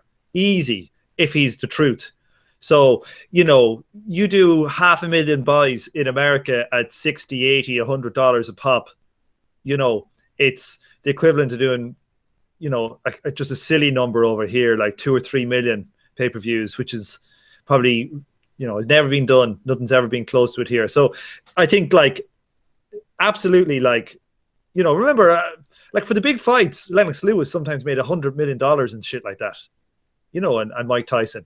Like AJ is making 5 million, 10 million, you know, and, you know, so it's just, if you want to make the big bucks, you go to America. Simple as that. Pay-per-view American market. Each buy is 3 or 4 times the price of an English thing. And the size of the country is 5 times the population, 5.5 times the population. See, so there's just no comparison. Similar things on the Boxing Voice. I'm not sure that's 100. Well, I think this is an exaggerated thing, because if we say the average UK pay-per-view is what, 17 or 18 pounds, mind you, I suppose with the current exchange rate, what's that, $25, something like that? No, it's nearly 1-to-1. It's nearly 1-to-1, is it? Yeah, it's like 1.2 or something. So it's like. Well, it's you're right. It's 1 1/4. So to be fair, Tom, you're actually right. So it probably is 3.5 times the. Okay. No, it's at least, you know, like if you think of it, like it's $80 probably for a world heavyweight title fight pay-per-view. Like if he was fighting Wilder, it'd be $80, $70, $60 minimum. You know what I mean? Probably be $70, $80. But like, let's say it's $60. That, you know, at 1.2 of $60 is £50. So it's 3 times the price of 17. 3 17s is 51. Yeah. You know, so, you know, so it's at least triple, and it could be more. And you've got 6 times the audience. You know what I mean? So even if they only do 400,000 buys, if he's fighting Wilder in a heavyweight pay-per-view clash, which he'll probably do more than that. Certainly if they build up Joshua, if they get him over there and they fight somebody else, like that Wilder fight's not going to happen straight away. They're going to bring him over to America and do some showcases. That's what they should do. That's what Joshua, if I was Joshua, I'd do. Well, I'm free over there. Or whatever. Yeah, I'm free to air. Yeah. Go over. You take a hit once or twice. Go over. Yeah, they will. I don't think the UK pay-per-views, if you've got Joshua versus Gerald Washington, it would sell over here, but whether people will still part with their money at 3 a.m, you know, it's not going to be so appetizing, is it? No, but like, you know, you don't really care about it. You're investing in this fight to, you know, it's like when Lennox Lewis came up the way through British thing, and then he moved to America, you know, and, you know, maybe he could have made more money in England if he'd stayed on the short term, but the long term, if you're the goods, you should go to America, man. That's where all the money is. Simple as. You know, Klitschko would still be in America. He wouldn't have been in Germany if he could have done it. Fair enough. I mean, I'd be inclined to say my personal inclination would be, you know, Joshua's making millions of pounds fighting Eric Molina, doing best part of 500,000 pay-per-view buys fighting Eric Molina. If he's doing so well in no-risk fights, my inclination would be to you know, to string that out and string that out and string that out. But you do make fair points, Tom. I guess, firstly, the Chisora White effect. Secondly, the exchange rate is far different to what I imagined it would be. So, you know, it's I guess it is attractive. Maybe it's because Eddie Hearn genuinely rates AJ as the best heavyweight in the world, and fighting Deontay Wilder holds no fear for him. Whereas I guess from my perspective, as someone who's always been a tiny bit skeptical of AJ, I'm thinking that's a very, very, very risky fight, perhaps. Well, like if AJ's chin is good, I think he's definitely the better fighter if his chin holds.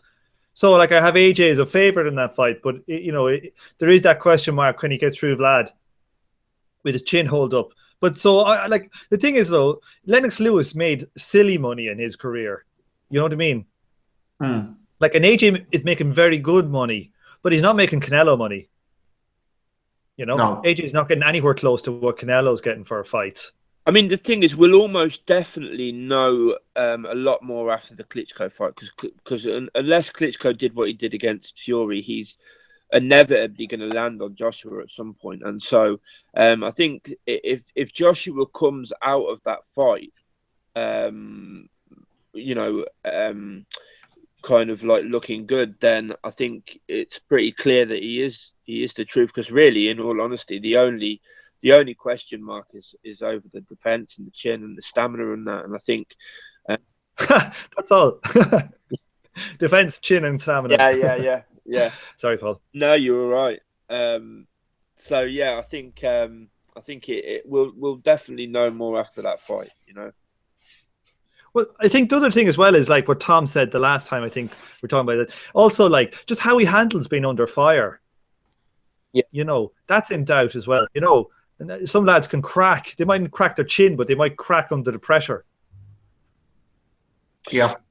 I mean, I think a lot of that questioning of that comes from the Dillian White fight, but I've watched this a few times, and like he did. What I was more concerned about, he went low volume for a few rounds after that. I don't think he was particularly flustered under fire. He covered up, and then you know, White kind of like punched himself out a little bit, and then Edge just started throwing again. I don't think he was particularly you know, flustered under fire. I think the more worrying thing was it seemed to take something out of him, whether that was the body shots or whatnot. It's his stamina that worries me more than anything, in all honesty. I think the body shots took something out of him, and he became low volume, he became plodding for a few rounds, and he really had to rally, didn't he? And that is kind of like my worry about AJ more than anything else. Interesting stuff. Okay, guys. Jet, I'll just bring you in as our lower weight classes specialist. Just briefly, let's talk about this McDonald Butler fight, because I didn't get your. You guys may have noticed I didn't have so much news there. I didn't go around the whole panel for each particular story. But Jet, I did just want to ask McDonald Butler. I know you're not a Butler fan, but is that a good fight? Yeah, it's a good fight in terms of domestic level and world level. You know, it's a solid fight. I wouldn't mind seeing that fight. I mean, obviously, if it gets made is the main thing. But I wouldn't say prefer to see the Haskins fight. I mean, there'd be another belt on the line, so it might be, you know, more advantageous to one or the other guy. But you know, Butler I mean, he didn't struggle against someone like Stewie Hall, but he did have his problems against Stewie Hall when they fought for the IBF bantamweight title. So, you know, if he's kind of having a bit of trouble with Stewie Hall, then I think he wouldn't be up to much in a McDonald fight. I think McDonald's just by far and beyond a better technician. He, you know, just everything that Butler does, McDonald does just as good, if not better. So, you know, I think I'll go with McDonald in that fight. He's just got a lot more skills, and he's a much more rangier, bigger guy. I know Liborio Solis kind of gave him a bit of problems in the last fight, but I don't think Butler brings that style. So, yeah, I don't think he could win that fight. You know, some people say it's a close fight, but I don't think it's a close fight at all. I think McDonald wins that fight quite easy. I can't pick a winner. I think McDonald is the more proven fighter. He's the bigger man, got more proven form. Both guys have shown vulnerabilities, but you know, McDonald was so poor last time out. I know your point that Solis' style troubled him, and Butler doesn't bring that style is bang on. But I just was so unconvinced by that performance. It just didn't look like Jamie McDonald in there to me. Yeah, I do think he probably underestimated him one, but I think he is struggling with the weight as well. I don't, you know, I think he could easily make featherweight. Let's put it that way. I think he's a massive bantamweight. I think he's absolutely huge at the weight in comparison to the other guys. You know, probably the only person that's probably just as big as him at bantamweight is Solani Tete. And I think he's an inch or two shorter than him as well. So, you know, he still has an advantage over the majority of bantamweights out there. But I just don't think he showed up in that fight. I think the Tomoki Kadira fights, if you go off that, go on, Irish. Sorry, Jed. Maybe his twin turned up instead. Yeah, Gavin's not that good. He's not that good. Maybe he subbed in for him, and maybe that's why he possibly. was Possibly, he's got a world title fight in a few weeks actually as well. Let's see if he wins that super bantamweight WBC. So not sure if he'll win that, but McDonnell, I just don't think he looked himself. So if he's anything how he was in the Tomoki Kameda fights and a few other fights here and there, the Julio Ceja fight earlier on in his career, if he's anything like he was in those fights, it should be pretty light work for McDonnell. Jet, you mentioned Zolani Tete. Just as a matter of interest, you don't suppose you've heard anything about what his next steps could be? Nothing at all, mate. I'll be honest. You know what? I'm going to Google him right now. He's dropped off the radar a bit, hasn't it? Frank was he had that promotional sort of agreement with Frank Warren, didn't he? Yeah. And I haven't heard anything from him since, and it's been fairly disappointing because Rigondo's around the weight.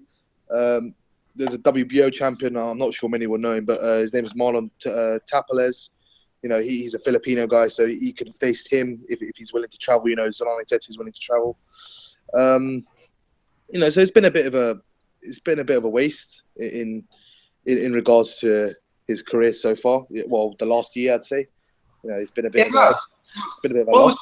The Rigondo fight could happen, seeing as they've both shown a willingness to work with Frank, and it may not have even been the highest budget fight to put on, but it would have been such a good fight. I was hoping that would have actually happened. Yeah, the last bit of news is boxing scene. Frank Warren eyes Zolani Tete versus Guillermo Rigondo. Let me read if there's anything notable in the article. But yeah, it's been a bit of a shame. I'd be inclined to agree with you there, mate. Been a bit of a shame. He's such a top fighter, especially in the division, if you're not going to consider pound for pound. Tete turned down. He ducked Rigondo. He got offered that fight and he turned it down. Are you sure? Yeah. What? But based on something you feel? Frank offered it based on some sort of facts. No, look at the chat. There's a load of people in the. He was offered it. I read it. It was in some boxing news. Down. Okay, well, if someone said it in the chat, it must be true. It was dab. So it's said Con. About 20 people in the chat said that Con turned down Dr. Brook as well.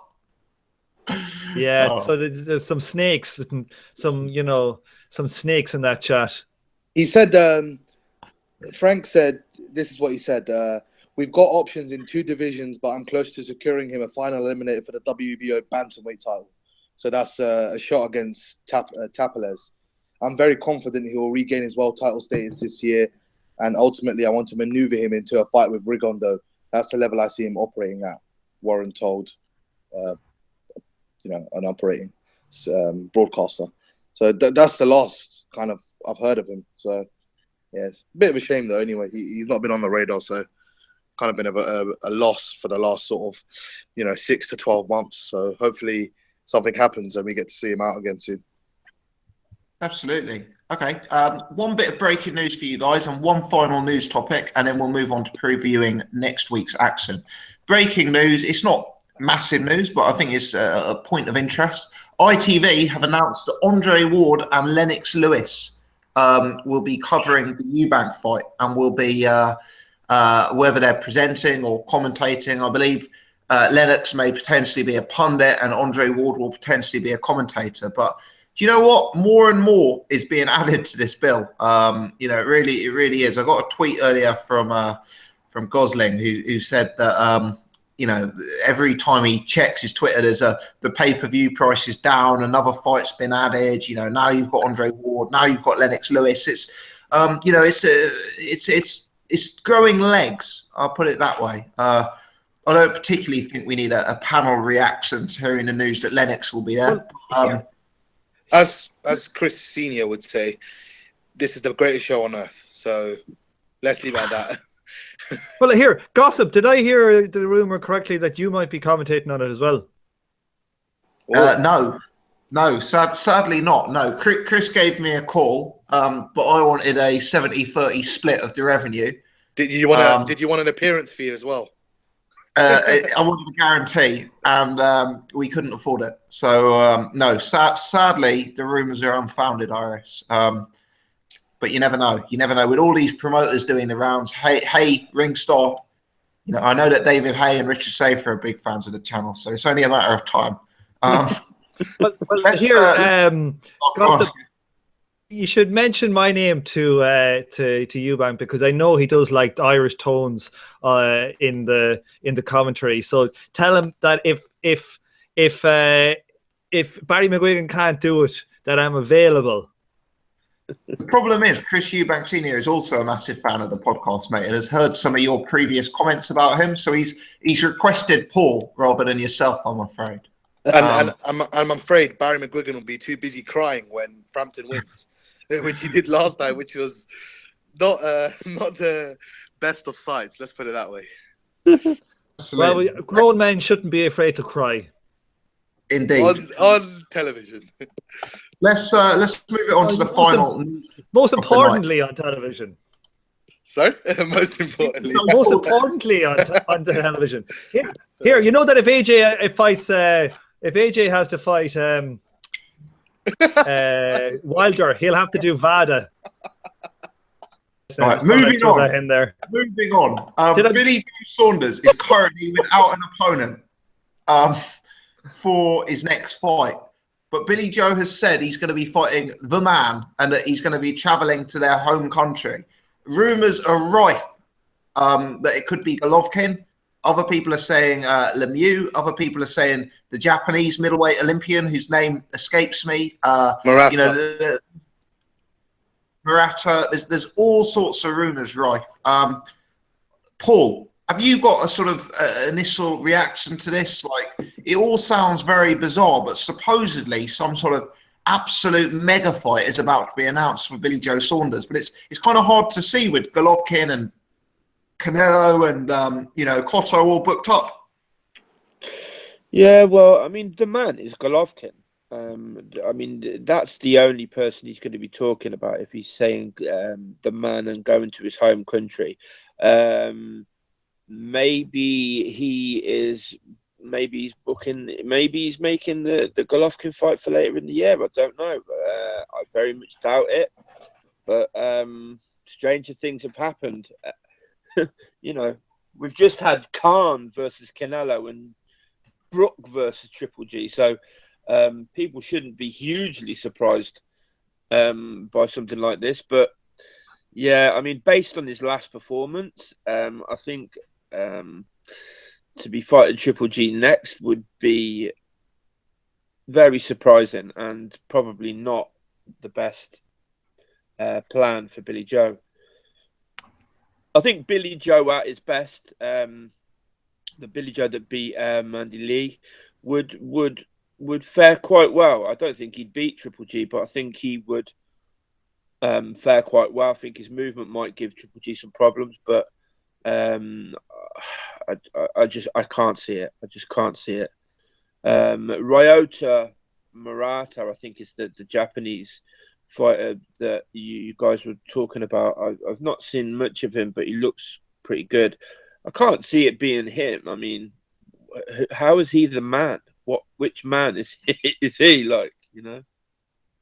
Yeah, I'd be very disappointed if it was him, just based on the fact that Billy Joe is hyped it as a mega fight, and I've never seen this chap fight.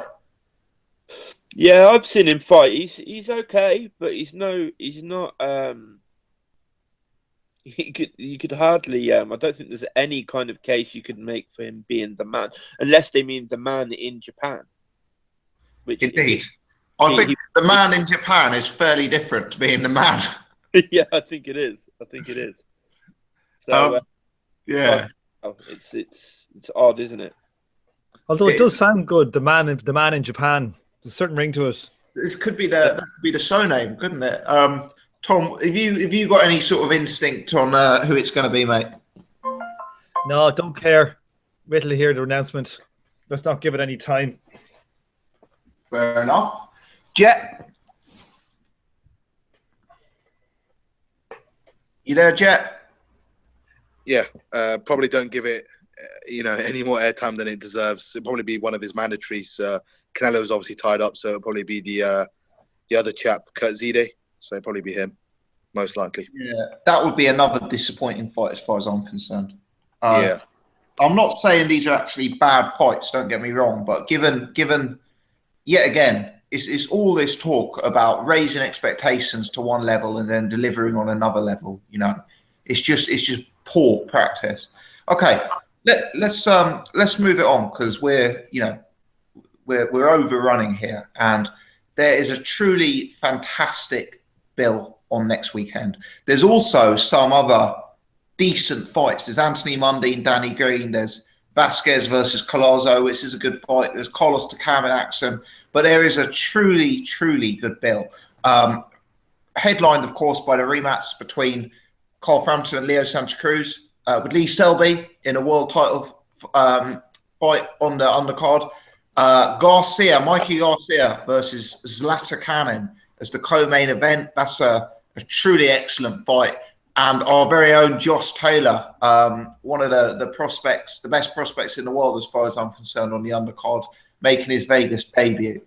There's only one place to start, really. We'll have to start with Iris, given the Carl Frampton angle here.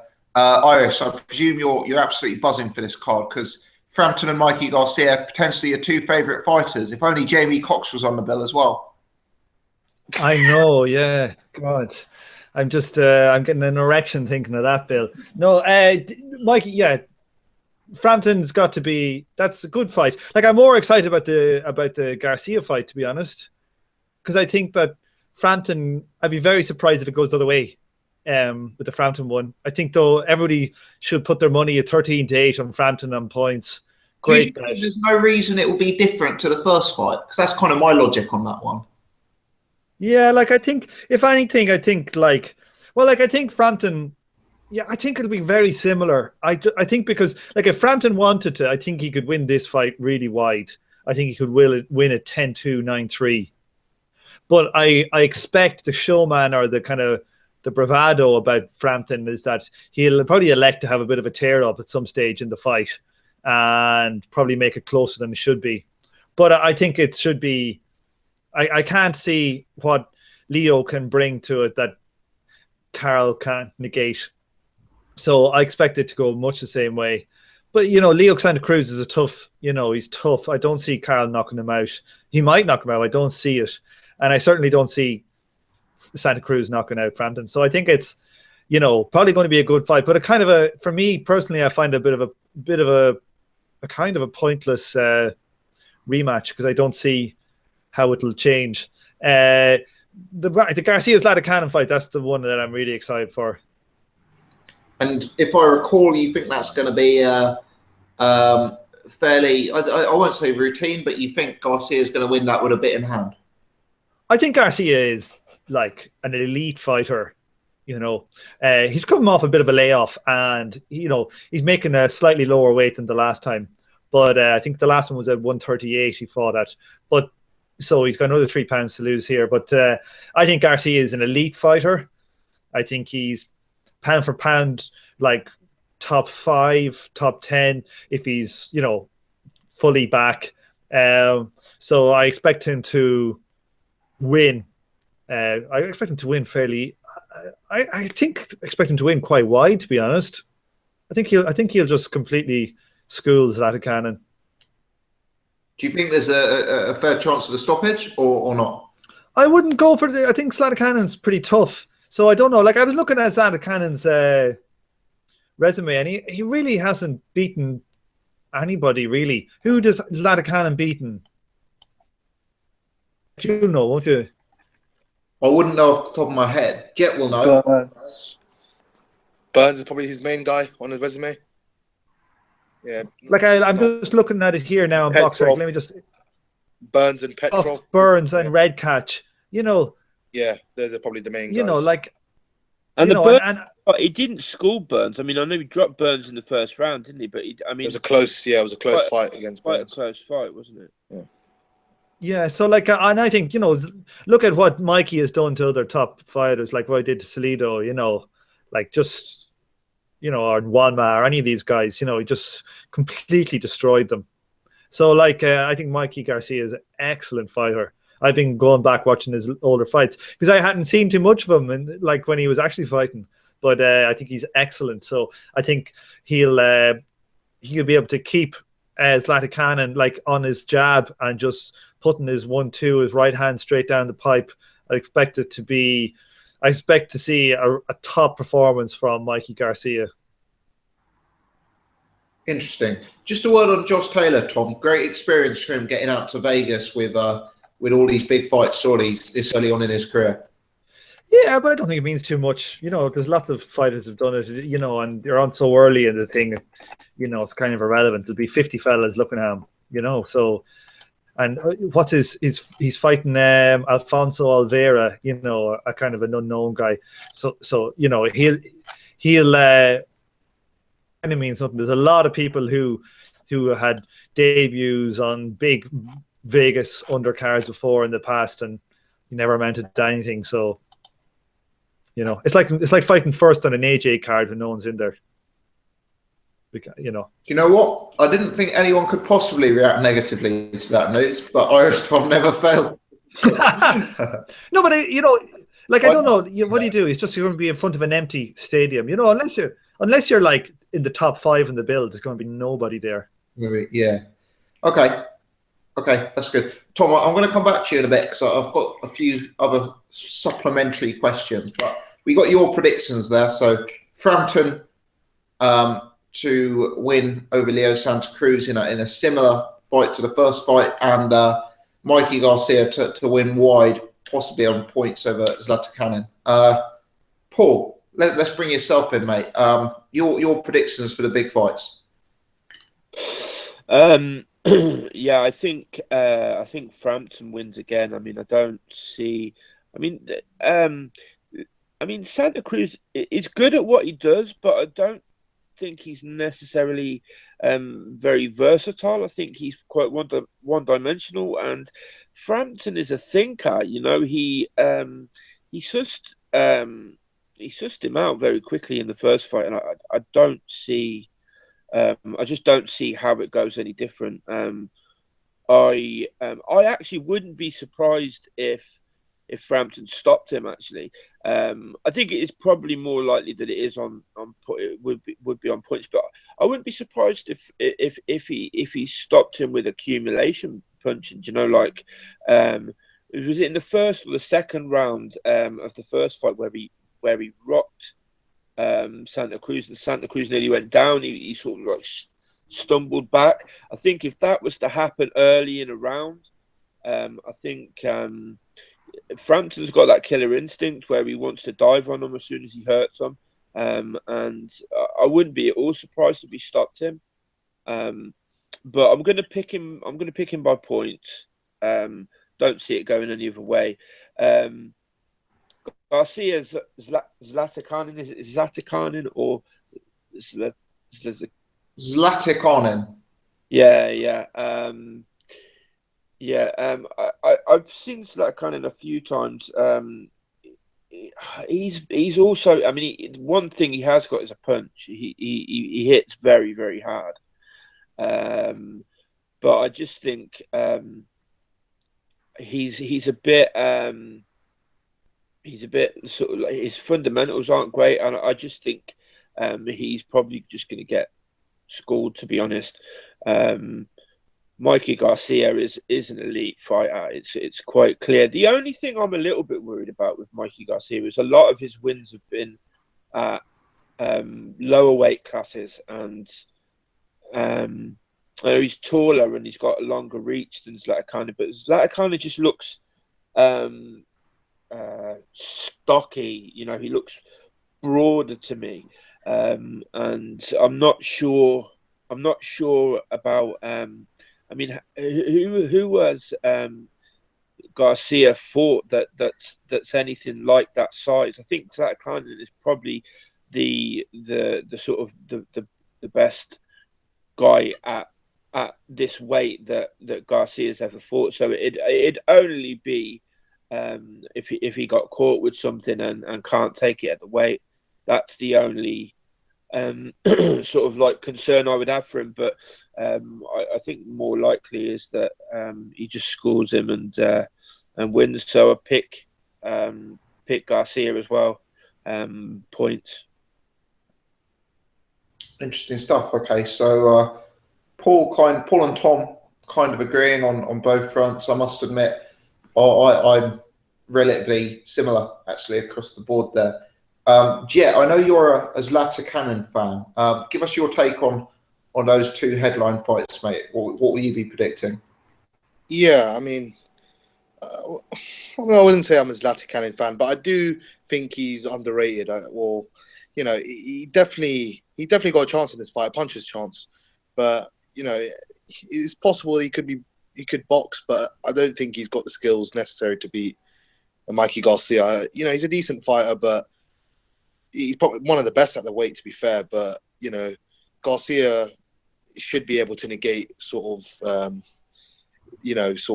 what Zlatan offers, and should be able to kind of box, probably win something 8-4 on the scorecards, 116, 112. Zlatan will offer something going forward, probably win a few rounds, push Garcia back. But the majority of rounds, Garcia will, just kind of use the jab and box from range. So it'll be close, but, comfortable enough for Garcia. But Zlatan, you can't count him out because he's definitely a devastating puncher from his record, definitely. And he did give Ricky Burns, a bit of a tough night when Burns was probably supposed to win that fight. So that's a really good fight as well, to be fair. You don't often see them, but they're starting to get made more often. The bigger, the bigger fights at the lower weight classes. So it's good. Frampton, Santa Cruz, probably with the rest of the guys. I expect Frampton to kind of, just negate whatever Leo has going forward, and just be able to stop him in his tracks. Kind of. I don't think he'll stop him, but we've seen from the first fight, he definitely has the power to hurt him. I don't think it's the other way around. I don't think Santa Cruz can hurt Frampton. And certainly with the move to 126, I think, Frampton's much better at the weight. He's not worried about, fading later on in the fight. So, yeah, definitely Frampton for me, pretty, I wouldn't say pretty comfortable. I know you probably get caught up in a dogfight, I guess, at times, but I'd expect him to win, about 116, 112, something like that as well. Selby, that's a pretty standard mandatory for him, so he should win pretty comfortably. He needs a stoppage to look good, so yeah, if he gets a stoppage, maybe it's a potential sort of, lead up to the Frampton Santa Cruz winner, I guess.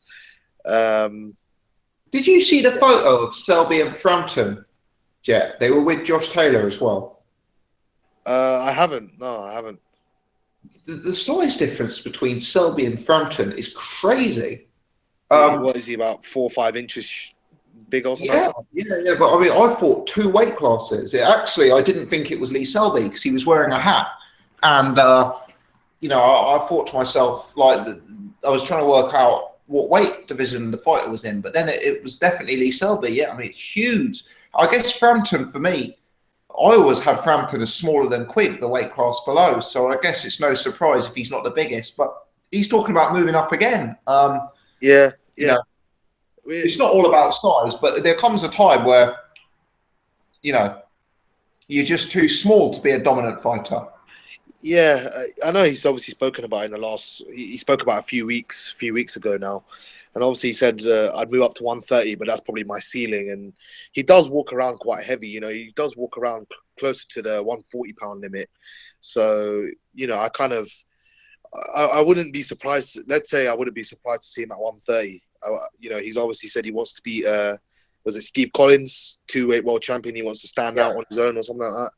So, I wouldn't put it past him to go up there. And I wouldn't say that the champions are, unbeatable. Maybe Lomachenko, I'd say, probably he's a bit out of his depth there. Corrales, he's got fast feet. He fought Uchiyama last time. He's fairly beatable. He's good. He's young. So he might have a bit of upside. So maybe you might want to avoid him. But Francisco Vargas, he's fighting Miguel Belchert next. That's definitely a winnable fight. If he can take the power up at 130, then Frampton, he has a good chance against someone like Francisco Vargas, who's pretty reckless at times. Jason Souza holds a regular WBA belt. That's a winnable fight as well. Gervonta Davis, maybe I don't think he'll go after him, but there are one or two belts that he could win if he does go up. I don't think he'll go up, in the next fight or two, but it depends on if they hold them. But we're looking at it in sort of current time, I guess. So yeah, I wouldn't be. Let's say I wouldn't be surprised at all to see him at 130. But I'd love to see the Selby fight if that can get made. Obviously, they both come through their respective fights this weekend, and it would be interesting to see. Good on Josh Taylor as well to get on the card. Some good exposure, regardless of whether no one will be in thing. I was very surprised at the size difference between Selby and Frampton. I really was. One thing I was going to say, and it ties into Jet's point, is Lee Selby is clearly about to become a man in demand. Eddie Hearn said that he was weighing up making Selby an offer to fight Quigg, potentially on the Anthony Joshua Klitschko undercard. I've just watched a video that's gone up about an hour or two prior to this podcast, where Shane McGuigan has been interviewed by IFL TV, and he said they're hoping to get Selby to Belfast for Frampton's next fight. So it looks like Lee Selby is potentially going to have two offers on the table to fight Quigg. He might even have the sorry, Gossip. He might even have the Josh Warrington fight as well, because if Josh Warrington becomes potential mandatory in the IBF, because I think he's number 7 or something like that, he might be going up in his next fight and against Malcolm McCulloch if it's sort of regional belts on the line, and then he might have a final eliminator or something like that. So there's 3 potential options there, all domestic options, all good money fights for Selby. Absolutely, he's kind of gone from being a bit out in the dark recently to having a lot of options available to him. But for me, I've got to say, obviously Selby versus Frampton is the fight, but Selby versus Quigg is a fantastic fight as far as I'm concerned. Generally, guys on the panel, you all hopeful for those fights getting made, I guess. Quigg versus Selby is not a great fight. I don't see that fight. I think that's a really, really good fight. Why do we think that Selby wouldn't be able to outbox Quigg? That doesn't take much. Because I think there is a strong argument that Scott Quigg is the most underrated fighter in British boxing right now. And I'll tell you why that is. Because you yourself agree that Carl Frampton is possibly Britain's number 1 pound-for-pound fighter. You yourself were talking about Carl Frampton being in the pound-for-pound top 10 in the world. Carl Frampton is widely regarded as the number 1 fighter in her division. And for me, Scott Quigg gave Carl Frampton more problems than Leo Santa Cruz. And I think it's arguable that Scott Quigg could well have won that fight had it not been for literally woeful tactics. Quigg pushed Frampton very, very, very close. So on that basis, given that that's Quigg's only loss, and given that that was such a close fight, a 7-5 fight or something of that nature. No, it wasn't a 7-5 fight. It was a 9-3 fight. And the other thing is, Frampton we know now that Frampton was struggling with that weight, and we didn't know at the time. And the other thing is that, it's all well and good saying Scott Quigg if he had started faster. But the thing is that, he wouldn't have been able to put it on him in the last few rounds if he had started faster. So there's a lot of ifs and buts and things there. Selby versus Frampton is a great fight. I think that's a genuine 50-50 fight. Yeah, Selby versus Quigg is a easy Selby win. Oh, I really don't know about that. For a start, I'd make Frampton a bit more of a favourite over Selby. I wouldn't have that as a pure 50-50. I think secondly, Selby has given me cause for doubt in his last few fights. I actually think Selby has been slightly unconvincing recently, particularly when it's been served up to him and put on him a bit more. And, Scott Quigg is a strong guy. He brings the pace. Obviously, Selby's boxing ability from range and distance is going to cause some problems, but Scott Quigg's got a huge engine and can grind away at you and make it really, really unpleasant inside the pocket. I don't see that as a gimmick for Selby at all. This idea of Scott Quigg having a great engine to me is just bullshit. When has he ever laid it on somebody for 12 rounds non-stop? He normally fucks around for 6 rounds and then comes on strong. When has he gone out out the gate and went at somebody hard, like a proper hardcore, like Zlatan Cannon or somebody who's like a hardcore 12-round pressure fighter, that's not Scott Quigg. I do think Quigg is has become underrated though. I've got personally, I'd make Selby 1 to 3 favourite over Scott Quigg, and I make it a 50-50 fight with Frampton.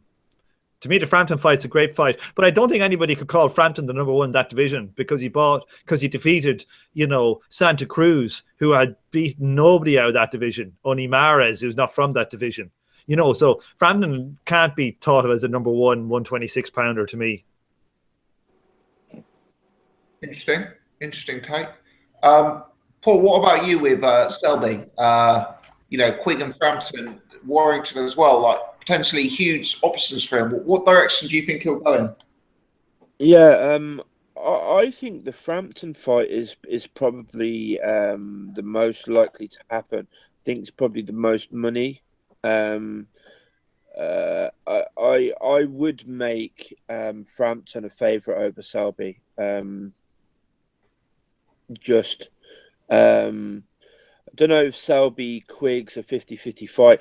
The thing with Quigg is, though, he's tough, isn't he? I mean, I think his engine is okay, but I think what he showed in that Frampton fight was he fought with a broken jaw, and you wouldn't have thought his jaw was broken until you seen how swollen it was. Like, from how he was fighting, you wouldn't think he was fighting with a broken jaw, and so I think Scott Quigg is a bit underrated as well. I mean, he's not the most graceful or gifted boxer for sure, and I think Selby could quite easily just keep him on the outside and kind of just pick him off and school him. But I think if Frampton just puts his head down and goes at Selby, I don't think Selby likes that.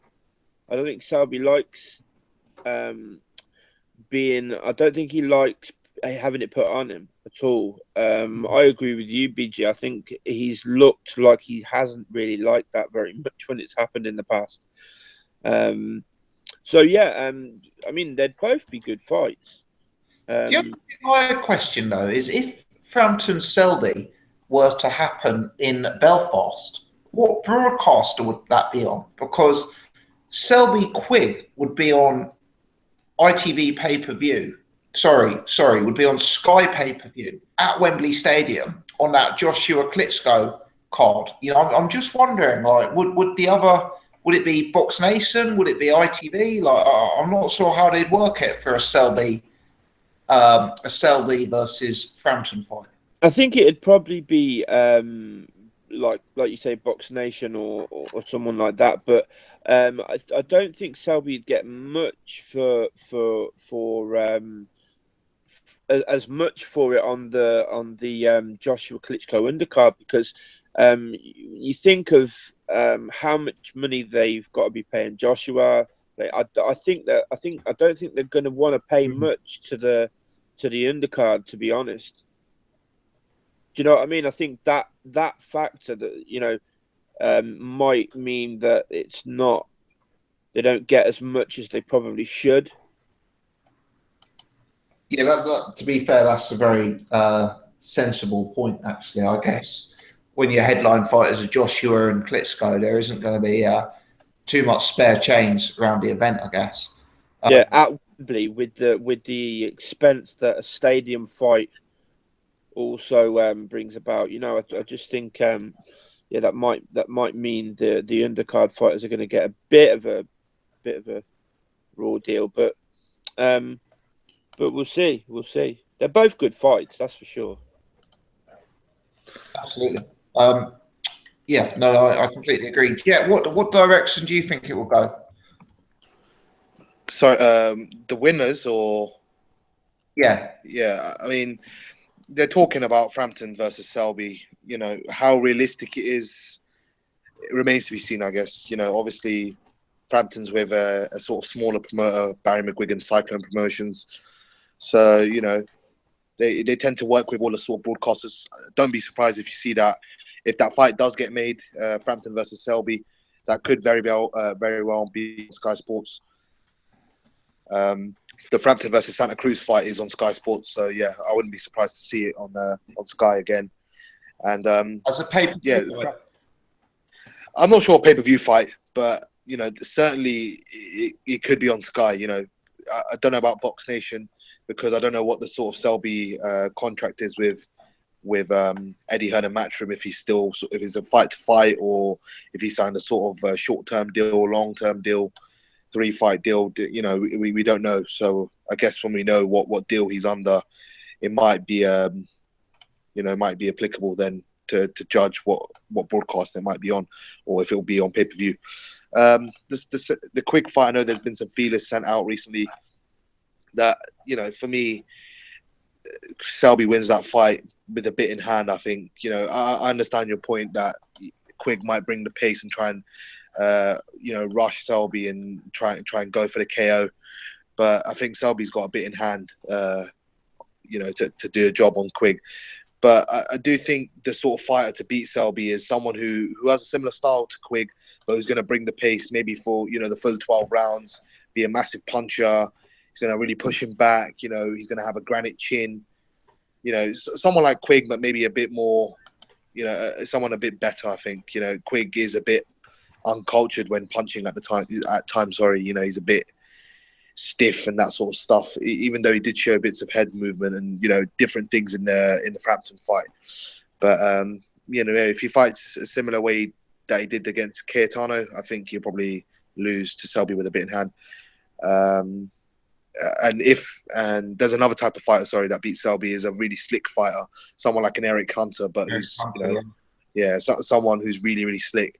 I think Eric Hunter probably could have KO'd Selby, but he didn't jump on him when he knocked him down in that second round. So that was a bizarre performance from Eric Hunter that night, wasn't it? Yeah, he was whinging and that sort of stuff all the time. But if you have a sort of fighter that's very slick, very awkward, Gary Russell, I think that might be a hard fight for someone like a Selby. Okay. One final one. Luis Calacho versus Sammy Vasquez this weekend. A fight that's really flown under the radar. Sammy Vasquez, hugely hyped prospect, was viewed as one of the star prospects of the sport until he went up against Felix Diaz, where he took his first L, and rightly so. He's straight back in against Luis Calacho. Quite a testing comeback fight for my money. Yeah, I mean, it's definitely a tough fight for Sammy Vasquez. I mean, Calazo is kind of towards the end of his career, but he might have something to offer, and it might be one of his final paydays, so he might be up for it. So never know. But if Sammy Vasquez is up to anything, he should be beating the likes of Calazo, whether it's a wide points decision or by stoppage. He should be stopping guys like this if he's planning to go anywhere in the welterweight division. We've talked enough about the welterweight division, I think, tonight. Obviously, if you guys, if there's guys still like Brook there, then that might be an option going down if you can beat someone like a Calazo, Errol Spence, Felix Diaz, as you mentioned. Felix Diaz, as I understand, is actually facing Lamont Peterson in next month, I think. So, potential rematch with Felix Diaz if he can come through.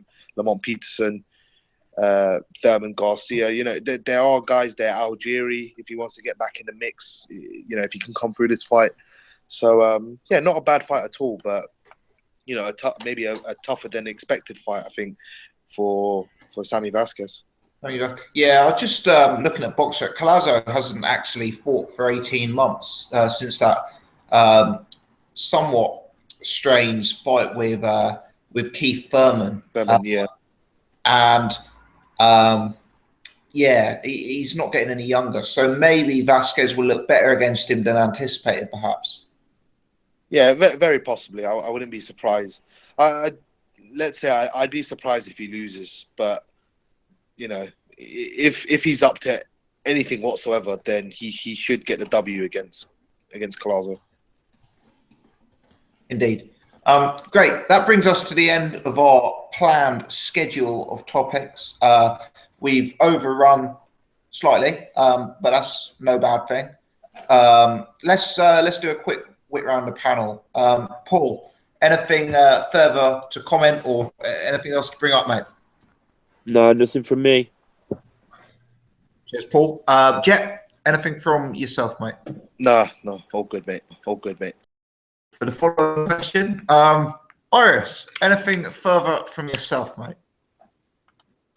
Well, I was just thinking I should read out some more Amir Khan some of his old fights. If anybody wants to hear him. Oh, Paul and Jet have actually just dropped off. As you decided, Paul's back on. I thought as soon as you started saying about Amir Khan, they both dropped off instantaneously, which made me think they just had enough. But yeah, no. I don't know what happened. Not. Oh, did you get kicked off? Did you, Paul? I don't know. It just something went. I kicked him off. Did you? You couldn't. I kicked him off. I didn't want them on when I was talking in case they were going to interrupt me. I hate when people interrupt other people.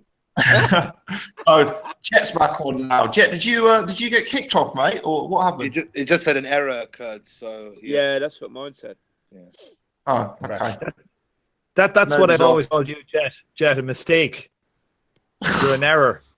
Oh, gossip face. Thanks, Irish Tom. That's a lovely comment.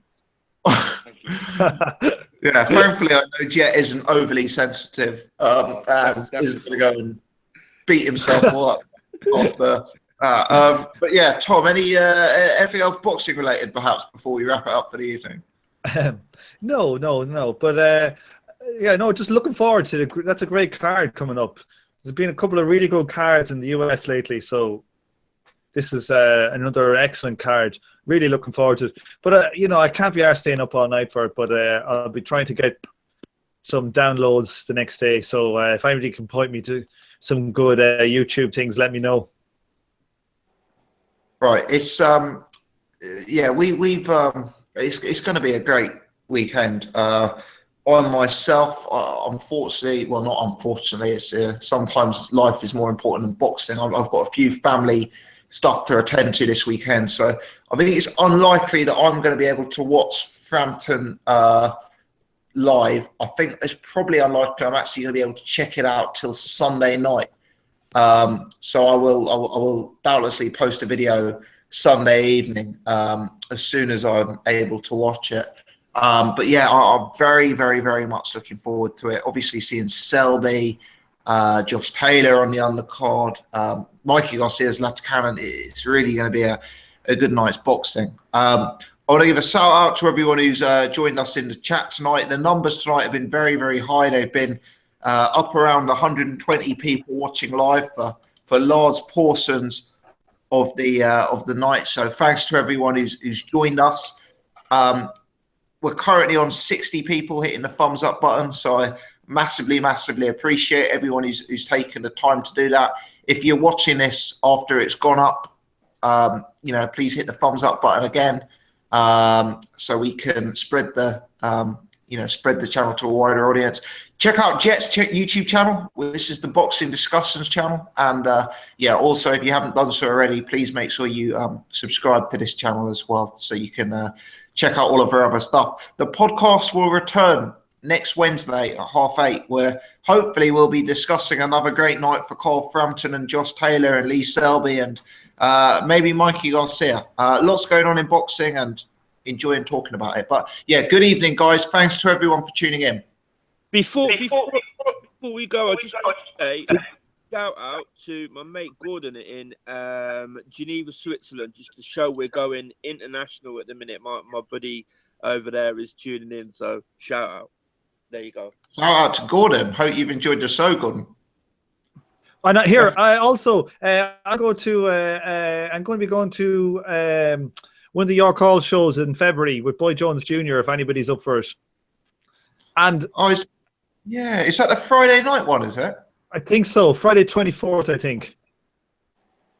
Yeah. I probably am up for it, but we can discuss that off air rather than yeah, with Yes. 120 people having to listen to it. But yeah, but there we go. Yeah. All right. Thanks very much for watching, everyone. Have a good evening, and we'll catch you next week, next Wednesday. Cheers, guys. Viva la guys. revolution.